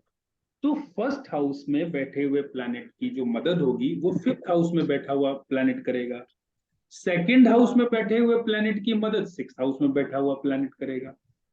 थर्ड हाउस में बैठे हुए प्लैनेट की मदद 7th हाउस वाला प्लैनेट करेगा। 4th हाउस में बैठे हुए प्लैनेट की मदद 8th हाउस करेगा। इसी तरीके से पांचवें हाउस में बैठे हुए प्लैनेट की मदद कौन करेगा? 9th हाउस में बैठा हुआ प्लैनेट। 6th हाउस में बैठे हुए प्लैनेट की हेल्प कौन करेगा? 10th हाउस में बैठा हुआ प्लैनेट। ओके, ये ऐसे 7th हाउस में बैठे हुए प्लैनेट की मदद कौन करेगा? ठीक है, अपने से पांचवा, अपने से 5th हाउस में बैठा हुआ प्लैनेट उसकी मदद करेगा। ठीक है, इसको याद रखना, आगे चल के इन्हीं सब चीजों से योगास बनेंगे, राजयोग कैसे बनते हैं। अब जैसे एक एग्जाम्पल दे देता हूं, आगे के एक राजयोग वाला शब्द आ गया तो एक एग्जाम्पल दे दूं तो आपको याद रहेगा। जैसे मान लीजिए फर्स्ट हाउस में कोई प्लैनेट बैठा हुआ है, XYZ कोई प्लैनेट बैठा हुआ, एक्स प्लैनेट बैठा हुआ फर्स्ट हाउस में, और अभी मैं आपको बताऊंगा कि 9th हाउस में बैठा हुआ प्लैनेट, मैंने बताया ना फाउंडेशन होता है। ठीक है, फर्स्ट हाउस में बैठे हुए प्लैनेट की फाउंडेशन होती है 9th हाउस में बैठा हुआ प्लैनेट। सेकंड हाउस में बैठे हुए प्लैनेट की फाउंडेशन होती है 10th हाउस में बैठा हुआ प्लैनेट। थर्ड हाउस में बैठे हुए प्लैनेट की फाउंडेशन होती है 11th हाउस में बैठा हुआ प्लैनेट। इसको आप इस तरह भी समझना, थर्ड हाउस में अगर कोई प्लैनेट बैठा है और 11th हाउस में प्लैनेट कोई नहीं बैठा है तो थर्ड हाउस का प्लैनेट बेकार है, किसी काम का नहीं है वो। थर्ड हाउस में कोई बैठा हुआ है और 11th में कोई नहीं बैठा है तो थर्ड वाला भी वेस्ट हो गया, बेकार है वो प्लैनेट, वो अपने रिजल्ट दे नहीं पाएगा। अच्छा, ठीक है, तो ये फाउंडेशन है। 4th हाउस में बैठे हुए प्लैनेट की फाउंडेशन कौन सी होगी? 12th house. 12th। अपने से नवे स्थान पर जो प्लैनेट बैठा होगा वो उसकी फाउंडेशन होगी। ठीक है, अब फिफ्थ का फर्स्ट हो गया, फिफ्थ का फर्स्ट हो गया, राइट, ओके, फिफ्थ का फर्स्ट हो गया। ठीक है, इसीलिए मैंने आपसे कहा कि 1 और 5 में जो भी प्लैनेट बैठा होगा वो एक दूसरे की मदद करेंगे, क्योंकि एक होगी फाउंडेशन और एक मदद कर रहा है। यहाँ पे भी वाइस वर्सा है। हाँ बिल्कुल, सभी में है, सारे हाउसेस में है। जैसे मैंने आपको बताया कि दूसरे में बैठा हुआ प्लैनेट 6th हाउस की मदद करेगा। ठीक है, तो 6th हाउस की फाउंडेशन कौन सी होगी? Second house. ठीक है, तो ये प्लैनेट आपस में एक दूसरे की हेल्प करेंगे, एक फाउंडेशन बनेगा, एक हेल्प करेगा। ठीक है, जैसे एग्जांपल, जैसे मान लीजिए किसी के फर्स्ट हाउस में एक्स प्लैनेट बैठा हुआ है, 9th हाउस में जेड प्लैनेट बैठा हुआ है, लेकिन 5th हाउस में कोई प्लैनेट नहीं बैठा हुआ है। अब क्या हो रहा है? जेड प्लैनेट एक्स प्लैनेट की फाउंडेशन तो बन रहा है, ठीक है, लेकिन एक्स प्लैनेट की मदद करने वाला कोई प्लैनेट नहीं है। तो कहीं ना कहीं एक चीज की कमी हो रही है ना, एक चीज की कमी हो रही है ना। अगर पांचवें में भी अगर कोई प्लैनेट मिल जाता तो ये ट्राइन पूरा बन जाता ना, तो उसको मदद भी मिलती और उसकी फाउंडेशन भी बन के तैयार हो जाती। तो कहने का मतलब तब क्या कंडीशन आती, तो एक्स प्लैनेट अपने भरपूर रिजल्ट देता। समझ गए बात को? अगर अब इसको कैसे कहेंगे, अब देखो इसकी प्रिडिक्शन कैसे करते हैं। अगर फर्स्ट हाउस में प्लैनेट है और नाइन्थ हाउस में प्लैनेट है और पांचवा हाउस खाली है, तो हम उस व्यक्ति से क्या कहेंगे कि जिस दिन से तुम्हारी संतान पैदा होगी उस दिन से तुम्हारे दिन फिर जाएंगे, तुमको बहुत अच्छे रिजल्ट मिलने लगेंगे, क्योंकि पांचवा हाउस संतान होती है और जिस दिन से संतान होगी पांचवा हाउस एक्टिवेट हो जाएगा। तो ट्राइन बन गया 1 5 9 का। लेकिन अगर फर्स्ट में भी हो, फिफ्थ में भी हो और नाइन्थ में ना हो, तभी भी ट्राइन नहीं बना, तो फिर क्या बोलेंगे उसको? तो हम उसको कहेंगे, एक रेमेडी उसको देंगे कि जाओ गुरुओं की छत्र छाया में जाओ, गुरु शरण में जाओ। जैसे ही आप गुरु शरण में जाएंगे, किसी को अपना गुरु बनाएंगे, तो नाइन्थ हाउस एक्टिवेट हो जाएगा। ठीक है, तो ये जब भी आगे हम राजयोग बताएंगे तो इसी तरीके से राजयोग बनते हैं। किसी की भी आप कुंडली उठाना, अगर 1 5 9 तीनों में अगर प्लैनेट बैठे हुए हैं, एक राजयोग। 2 6 10 में अगर प्लैनेट बैठे हुए हैं, दूसरा राजयोग। 3 7 11 में प्लैनेट बैठे हुए हैं, तो राजयोग। और 4 8 12 में अगर प्लैनेट बैठे हुए हैं तीनों ग्रहों में, तो राजयोग। लेकिन शर्त यह है कि उस राजयोग में दाग ना लग रहा हो, कहीं कोई प्लैनेट खराब ना हो रहा हो। खराब कैसे होगा? सर वो तो किसी ना किसी की दृष्टि पड़ी रही होगी, तो हाँ खराब तो हो ही रहा हाँ, होगा। बिल्कुल बिल्कुल। और जिसके जिसके राजयोग में अगर एक राजयोग भी साफ सुथरा बन गया ना, एक राजयोग भी साफ सुथरा, बन ही तो नहीं पाता सर वो तो। तो उसके तो फिर बल्ले बल्ले हो जाती है। वही तो नहीं हो पाता, वो कहीं ना कहीं से केतु की, कहीं वो राहु, कहीं ना कहीं शनि दृष्टि पड़ ही जाती है। वो ट्राइन में अगर होने के बाद भी ओवर वैसा राजू साफ सुथरा वर्ग नहीं हो पाता। इसीलिए तो हर आदमी पैसे वाला नहीं बन पाता। हाँ, मेरे 9th हाउस में प्लेनेट नहीं है, फर्स्ट और फिफ्थ में है। हाँ, 9th हाउस में प्लैनेट नहीं है और फर्स्ट और फिफ्थ में है। हम्म। देखेंगे आगे चार्ट आपका। ठीक है, तो ये फाउंडेशन हो गया, ये क्लियर हो गया। वाहमी मदद जी और सर। फाउंडेशन ये क्लियर हो गया। ठीक है सर। ठीक है, आगे बढ़ते हैं। अब क्या होगा, किसी भी घर में बैठे हुए ग्रह को अपने से 10वें घर में बैठा हुआ प्लैनेट धोखा देगा। अगर फर्स्ट हाउस जैसे में कोई प्लैनेट बैठा हुआ है और 10th हाउस में अगर कोई प्लैनेट बैठा हुआ है, तो 10th हाउस में बैठा हुआ प्लैनेट फर्स्ट हाउस में बैठे हुए प्लैनेट को खराब कर देगा, उसको धोखा देगा। अगर तो इसका फर्स्ट भी हाउस, असर अच्छा बुरा होगा? तो बुरा ही होगा इसका असर। धोखा देने का मतलब क्या हुआ, मैं आपको अगर धोखा Exactly. दूं तो आपका अच्छा थोड़ा ना करूंगा, आपको खराब ही करूंगा। कोई आदमी किसी को मेरे धोखा पास देगा तो उसको खराबी तो करेगा। so vaguely I remember reading that किताब जो आपने लिख दिया था, आई गॉट दैट। तो उसमें लिखा था कि इसके रिजल्ट डिपेंड करेंगे धोखे वाले प्लेनेट के, अच्छा भी देगा बुरा भी देगा, पर मेरे को वो तो मैंने समझ नहीं आ रहा था धोखे, तो मैंने वो बीच में छोड़ दिया। वो तो मैंने दृष्टि के लिए बोला था, दृष्टि पे बोला था नहीं मैंने। सर, आपने नहीं बोला था, आप तो आज बता रहे हो, ये दिस आई रेड इन लाल किताब वाला book। क्या बोला था मैंने? आप कह रहे हो कि धोखा दे रहा है तो बुरा ही रिजल्ट देगा, हाँ लेकिन बिल्कुल। जो मैंने पढ़ा उसमें है कि डिपेंड करेगा।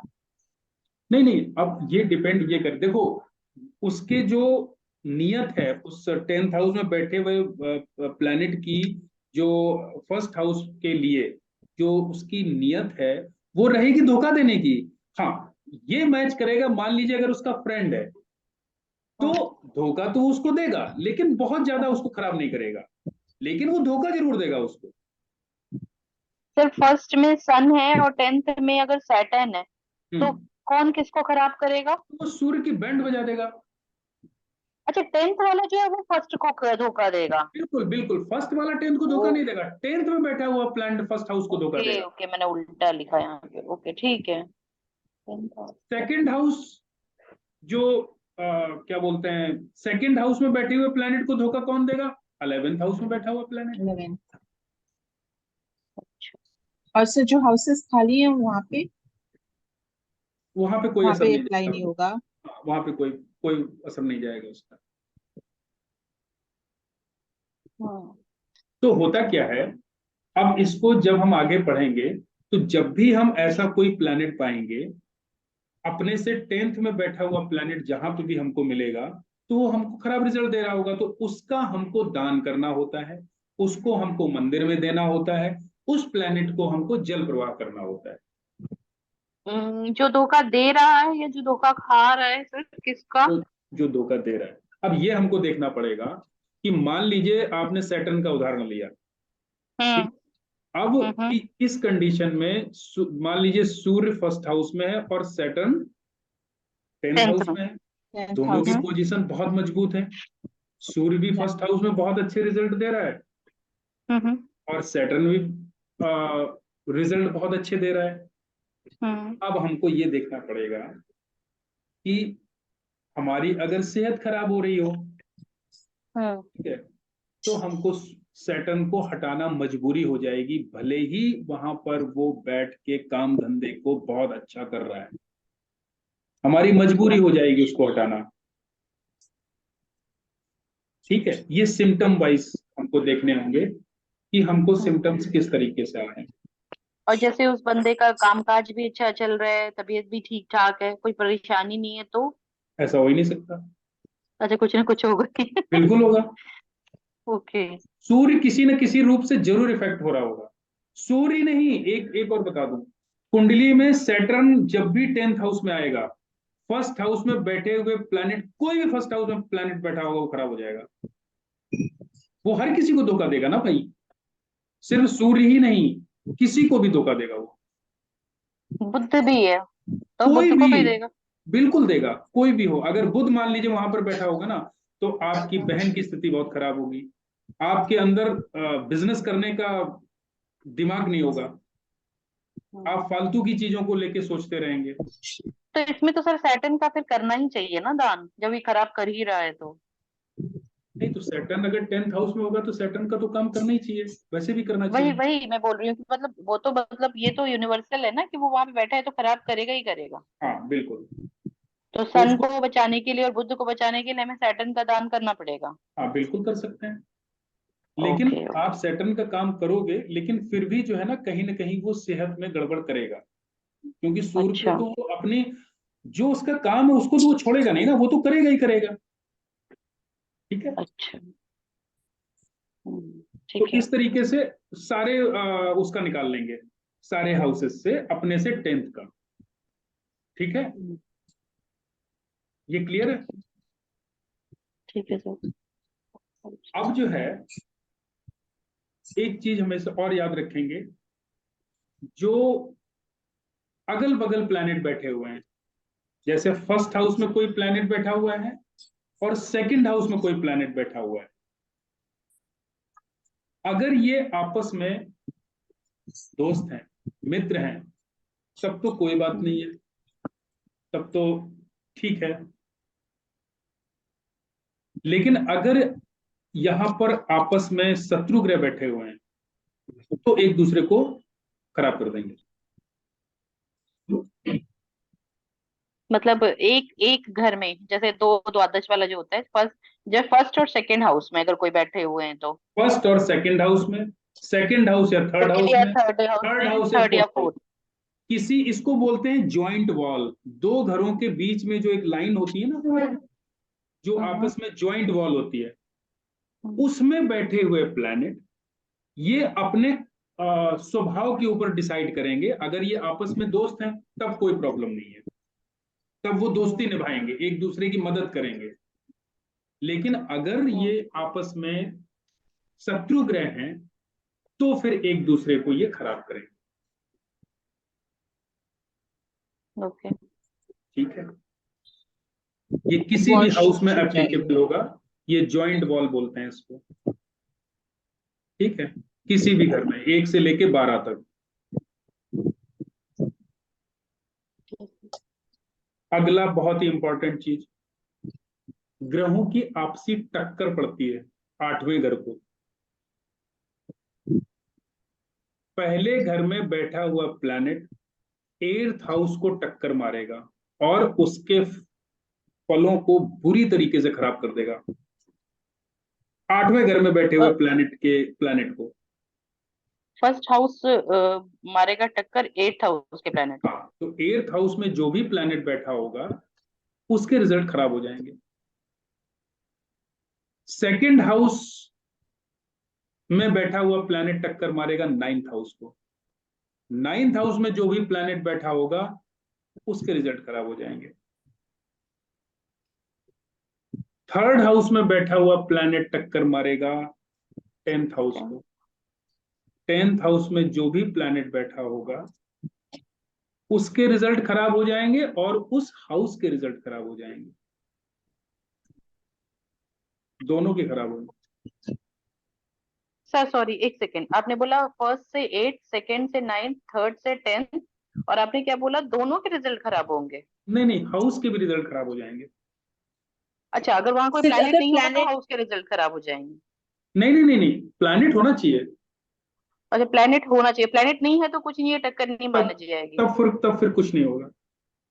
ओ, तो बेसिकली फर्स्ट ये 8वीं है, 8वां हाउस है जो हाँ, उसमें देगा। ओके, हाँ, ठीक जैसे है। मान लीजिए फर्स्ट हाउस में जैसे कोई भी प्लैनेट बैठा हुआ है, जैसे फर्स्ट हाउस में मरकरी सूर्य बैठा, बैठा है और 8th सूर्य में बैठा मंगल है, बैठा हुआ है। 8th में हाँ, मंगल बैठा हुआ है, हाँ। तो मार्स के रिजल्ट को वो खराब कर देगा। खराब मतलब क्या, मार्स बुरे रिजल्ट देने लग हाँ, जाएगा? बिल्कुल बैड रिजल्ट देगा मार्स, और 8th हाउस भी खराब हो जाएगा।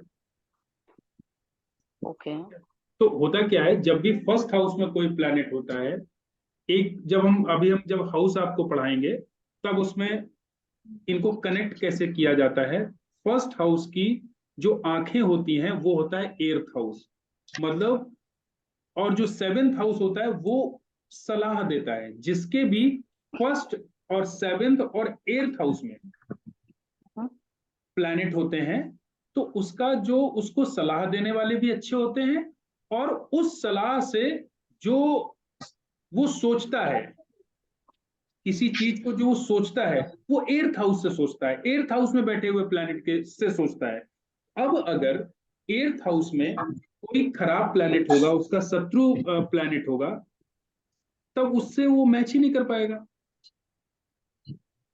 उसकी आंखें नहीं, अगर शत्रु नहीं है ना सर, लेकिन मतलब चाहे प्लैनेट फ्रेंड ही बैठे हुए हो, लेकिन 1 से 8 में बैठे हैं तो वो उसको खराब करेगा ही करेगा। हाँ, बिल्कुल वो खराब करेगा, वो और टक्कर मारेगा ही 7th में भी मारेगा, अगर कोई टक्कर बैठ मार के गया वो खराब करेगा।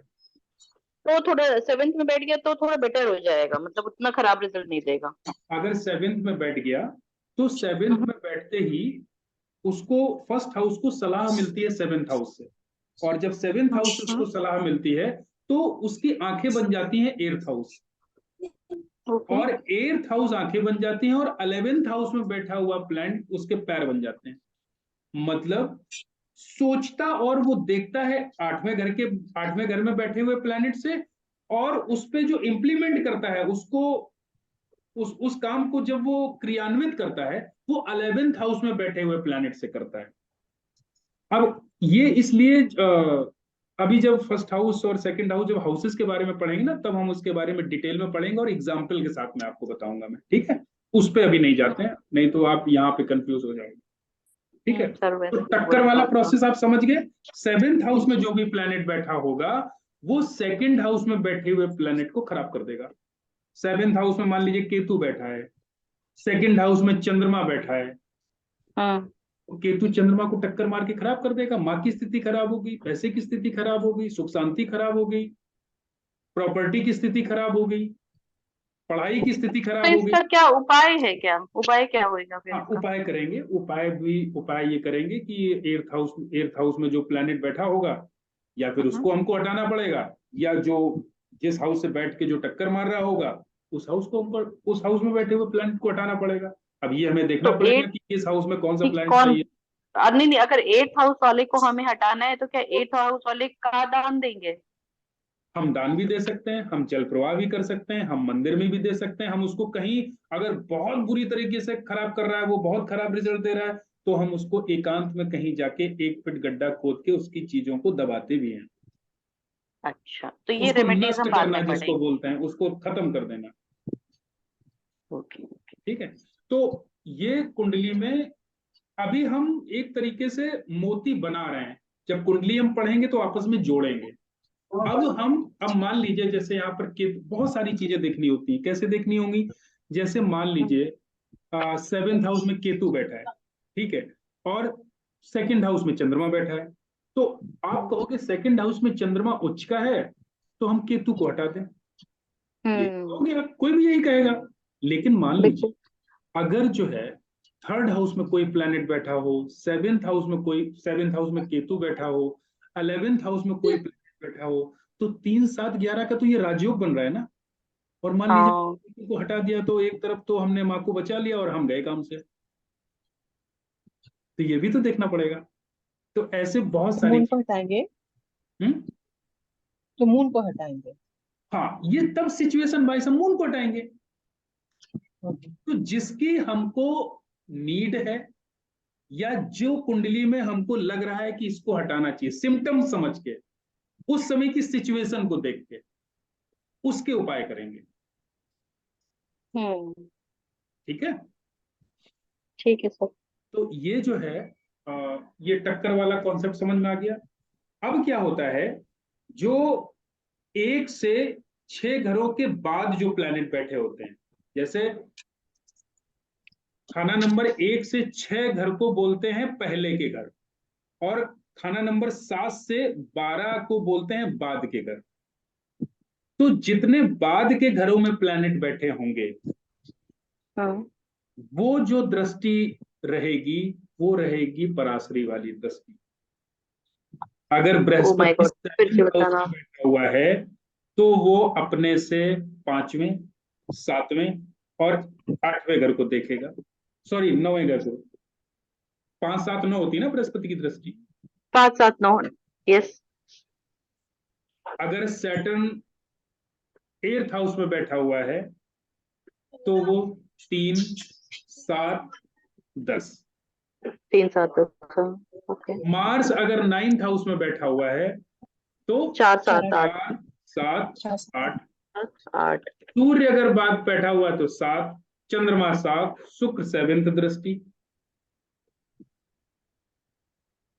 एक सेकेंड सर, ये 7th से 12th में अगर कोई बैठे हैं तो वो ऐसी दृष्टि डालेंगे, और 1st से 6th में बैठे हैं फिर? तो फिर वही वाली दृष्टि जो लाल किताब की दृष्टियां मैंने आपको लिखवाई। ओ, ये भी अलग है। ओ। हाँ, ओके। वहां पर बैठ के ये इस तरह की दृष्टि नहीं डालेंगे। ये बाद के घरों में जब ये प्लैनेट बैठे होंगे, तो ये इस तरह की दृष्टियां डालेंगे। मैंने बताया ना, या ये उसमें दृष्टि सारे वाला प्लेनेट चैप्टर। पहले के उसी से ही ओरिजिनेट हो रहे हैं, सोर्स वही है, पहले के ही 6 प्लैनेट्स हाँ हाउसेस से ओरिजिनेट हो रहे थे। हाँ हाँ। तो 1st से लेके 6th हाउस में जो प्लैनेट बैठे होंगे, वो लाल किताब वाली दृष्टि वाला कॉन्सेप्ट रहेगा।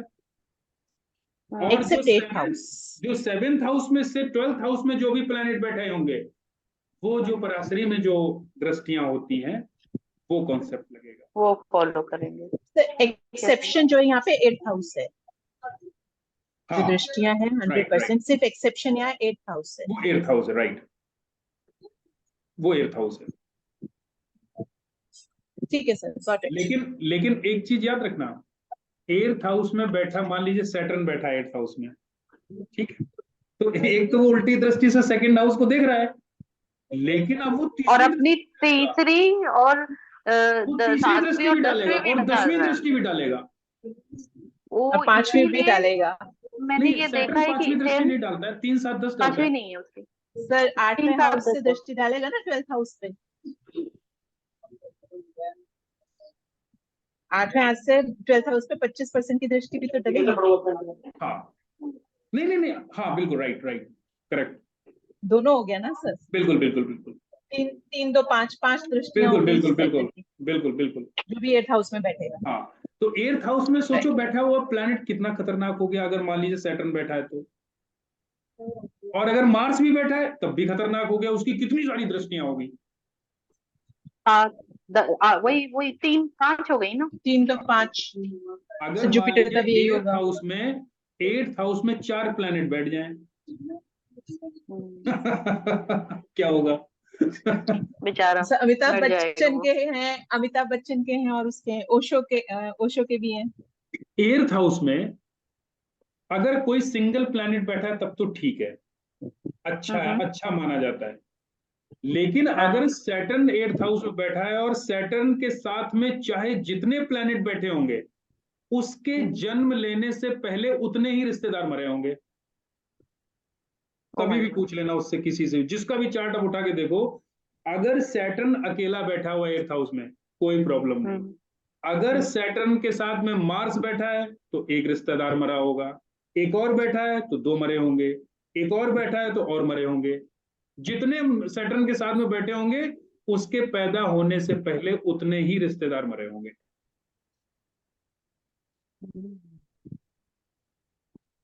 ओके। अब ऐसा कोई चार्ट आप ढूंढना और उससे पूछना, बताएगा वो। अगर वो तुरंत नहीं बता पाएगा तो उससे कहना कि अपनी मम्मी या पापा से पूछ के बताना, पूछ के बताओ, हाँ। क्लियर करके नहीं, ये बता। तो मैंने देखा है कि 8th हाउस में सैटर्न जिसके भी बैठा हुआ है वो प्रॉब्लम में ही रहता है लाइफ भर। ये तो मैंने देखा है, लेकिन मतलब लेकिन स्ट्रगल वाली लाइफ है। लेकिन सुनो, ठीक है सैटर्न 8th हाउस में प्रॉब्लम देता है, लेकिन एज बहुत लंबी कर देता है। हाँ वही तो, वही है। एज लंबी कर सर देगा, वो भी लेकिन तो कई बार प्रॉब्लम हो ऐसा भी गई। होता है कि हाँ वही तो वो स्ट्रगल में परेशान है बेचारा, और इतनी लंबी एज जी रहा है। 8th हाउस में अगर सैटर्न है और सेकंड हाउस में अगर जुपिटर है, हम्म। तो पढ़ाई से पैसे मतलब एजुकेशन से ऐसे लोग पैसे बहुत अच्छा कमाते हैं। एजुकेशन का काम करके ऐसे लोग बहुत अच्छा पैसा कमाते हैं। क्यों? मतलब सर क्यों खराब नहीं कर रहा जुपिटर को? नहीं नहीं, जुपिटर देखो, सैटर्न जो है ना, जुपिटर को कम ही खराब कर पाता है, क्योंकि सैटर्न हम्म। और जुपिटर एक ही है, मैंने आप बताया था पिछली क्लास में आपको। तो वो अच्छा नहीं उतना था। ज्यादा बहुत ज्यादा असर नहीं डालते हैं। ऐसे भी लाल अच्छा। किताब में आपको बहुत रूल्स मिलेंगे, आप पूछोगे सर आपने वहां तो ये बताया था, यहाँ आप ये बता हम्म। रहे हो। तो लाल किताब है ही इस तरीके की कि पहले जो कहती हम्म। है उसी को वो काटती है बाद में। तो मुश्किल है। हाँ, एक एक कॉन्सेप्ट और है, उसको और कर लीजिए तो ये दृष्टियों नहीं वाली। सर प्लीज मत करो, अब बहुत सारा हो सर नहीं, गया। आज एक ही बचा बहुत हुआ, हो गया एक ही सर। बचा है, इसको नहीं छोड़ेंगे, इसको अगली क्लास के लिए नहीं छोड़ेंगे, सिर्फ एक बचा हुआ है। जी सर। कोई भी प्लेनेट अचानक चोट भी पहुंचाते हैं। हम्म। फर्स्ट हाउस में बैठा हुआ प्लेनेट थर्ड हाउस में बैठे हुए प्लेनेट को कभी भी चोट दे सकता है, एक दूसरे को चोट दे सकते हैं, एक दूसरे को, दोनों हमेशा। अब इसको देखो, थर्ड को। इसको आप कुंडली आपने बनाई है ना, हम्म। खाली चार्ट बनाया ना, उस पर ध्यान देना, बस लिखना बाद में, पहले उस पर ध्यान देना। जो हम्म। फर्स्ट हाउस और थर्ड हाउस आपस के कोने मिले हुए हैं ना, देखो कोने मिले हैं ना, हाँ मिले हुए हैं, यस। ठीक है। तो जिस जिस हम्म। हाउस के कोने मिले हैं, कोने, इसका वो मतलब है एक, फर्स्ट और 11th भी होगा। फर्स्ट और 11th भी होगा, तो फर्स्ट और 7th भी होगा। फर्स्ट और 7th भी होगा, 10th और 4th भी ओके। होगा, 10th और 4th भी होगा। तो 4th और ऐसे तो 6th तो भी होगा, 4th और 6th भी होगा, 4th और 6th भी 5th और होगा, और 7th होगा। 10th और 5th और 8th 7th भी भी होगा। होगा। अब ये चीज हमेशा ध्यान रखना है, 9th और ऐसी 7th जगहों भी पर होगा। बैठे हुए प्लैनेट, ऐसी जगहों पर बैठे हुए प्लैनेट एक दूसरे को अचानक कभी भी चोट देके खराब कर सकते हैं। जब भी आप जब भी आप किसी की भी कुंडली में सेकंड हाउस में, फोर्थ हाउस में और सिक्स हाउस में, इन तीनों ग्रहों में अगर प्लैनेट बैठे हुए पाओ, तो उस इंसान से आप बिंदास पूछ सकते हो कि तुमको कोई ना कोई प्रॉब्लम है अपनी लाइफ में, तुम खुश नहीं रह सकते हो कभी भी जिंदगी में। किस किस में बोला सर आपने? फर्स्ट सेकंड हाउस में, फोर्थ हाउस में और सेकंड, फोर्थ सिक्स। और सिक्स, क्योंकि ये अच्छा आपस में एक दूसरे को चोटी तो पहुंचा रहे हैं। आदमी कहां से जो अच्छा, है खुश हो जाएगा। Okay okay. इसी तरीके से 12th हाउस, 10th हाउस और 8th हाउस में अगर तीनों में प्लैनेट बैठे हुए हैं, ये भी एक दूसरे को चोट पहुंचा रहे हैं, तो आदमी कहां से खुश रहेगा। इसी तरीके से 3rd हाउस, 1st हाउस और 11th हाउस में अगर कोई प्लैनेट बैठा होगा, ये भी आपस में एक दूसरे को चोट पहुंचा रहे हैं, तो आदमी कहां से खुश होगा। तो लास्ट वाला क्या बताया? First house, 1st house, 3rd house और 11th हाउस, थर्ड हाउस। ये तीनों के ओके, कोने मिले हुए हैं ना, देखो ना, इन कुंडली को आप देखो, कोने मिले हुए हैं। तो जी जी 3rd जी। हाउस, 1st हाउस और 11th हाउस में बैठे हुए अगर तीनों में प्लैनेट बैठे हुए हैं, तो तीनों प्लैनेट डिस्टर्ब हो रहे हैं, एक दूसरे को टक्कर मार रहे हैं, कोई ना कोई तो समस्या रहेगी रहेगी आदमी को। इसी तरह अगर 5th हाउस, 7th हाउस और 9th हाउस में किसी की कुंडली में तीनों हाउसेस में अगर प्लैनेट बैठे हुए आप देखो, तो उससे वो आपके पास में समस्या लेके आएगा ही आएगा, उसको किसी ना किसी चीज की समस्या होगी होगी, क्योंकि यहाँ पर बैठे प्लैनेट एक दूसरे को चोट पहुंचा रहे हैं। हाँ, अब मान लीजिए सेकंड हाउस में प्लैनेट हो, फोर्थ में ना हो, सिक्स में हो, तो कोई दिक्कत नहीं है, वो अचानक चोट देने वाला सिस्टम खत्म हो गया, बीच में कोई है ही नहीं प्लैनेट। बफर आ गया। कोई कनेक्शन होना चाहिए मतलब। कनेक्शन होना चाहिए। ये जो कोने मैंने बताया ना, इसीलिए मैंने आपसे कहा कि कुंडली बना लो। जब तक आप कुंडली नहीं हम्म, बनाते ना, तब तक ये समझ में नहीं आता आपके। तो आ जब गया भी सर समझ। कुंडली आप देखो और इस पोजीशन में अगर प्लैनेट बैठे हुए देखो, जैसे मान हम्म, लीजिए सेकंड और फोर्थ में प्लैनेट, जैसे मान लीजिए सेकंड में मून बैठा हुआ है और फोर्थ में सैटर्न बैठा हुआ है। सर ये रूल तो वास्तु में बहुत काम आएगा। बिल्कुल आएगा। दिस इज तो गोल्डन रूल। हाँ। अब मैंने वो एग्जांपल आपको दे रहा हूँ, जैसे मान लीजिए फर्स्ट सेकंड में मून बैठा हुआ है और फोर्थ में सैटर्न बैठा हुआ है, तो ये प्लैनेट एक दूसरे को कभी भी चोट दे सकते हैं। कभी भी माँ की सेहत खराब हो सकती है, कभी भी इसके काम धंधे की बैंड बज सकती है, जब भी इसका टाइम पीरियड आएगा। दशा अंतरदशा। दशा अंतरदशा में, लाल किताब की दशा और अंतरदशा जब चलेगी, मैं तो लाल फॉलो किताब की कर। दशा अंतरदशा चले या ओरिजिनल दशा अंतरदशा चले, उसमें भी सिम्टम्स आ सकते हैं, जो पराशरी मैं वाली वही बोलने जा रही थी सर, वैदिक वाले की वो दशा अंतरदशा में भी तो वैदिक आ वाली सकती भी है। दशा यहाँ पे एप्लीकेबल होती है लाल किताब में, सिर्फ लाल किताब की दशा एप्लीकेबल नहीं होती है, वैदिक वाली हम्म भी दशा एप्लीकेबल होती है। हम्म। तो ठीक है। वर्षफल भी होगा फिर? वर्षफल भी होगा, वर्षफल में भी अगर ये सिचुएशन बनती है तब भी प्रॉब्लम आ सकती है। अगर वर्षफल के चार्ट जब हम बनाएंगे, वर्षफल में अगर ये सिचुएशन बनती है, वर्षफल में इस पोजीशन में अगर प्लैनेट आ जाते हैं एक दूसरे को चोट पहुंचाने तो वाले, उस तो वहां पे उस भी वर्ष प्रॉब्लम में हो उसको सकती है। प्रॉब्लम आएगी। हाँ, तो हम उसी वर्ष उसको प्रॉब्लम आएगी। लेकिन अगर मान लीजिए उसके जन्म पत्री में ही ये है, जन्म चार्ट में है, तब तो अगर उसने तो उपाय नहीं हमेशा ही किए, तब तो आएगी। हमेशा उसको प्रॉब्लम रहेगी। हम्म। तो ये जो है बहुत इंपॉर्टेंट चैप्टर था आज दृष्टियों का, इसको एक बार फिर से आप लोग रिवाइज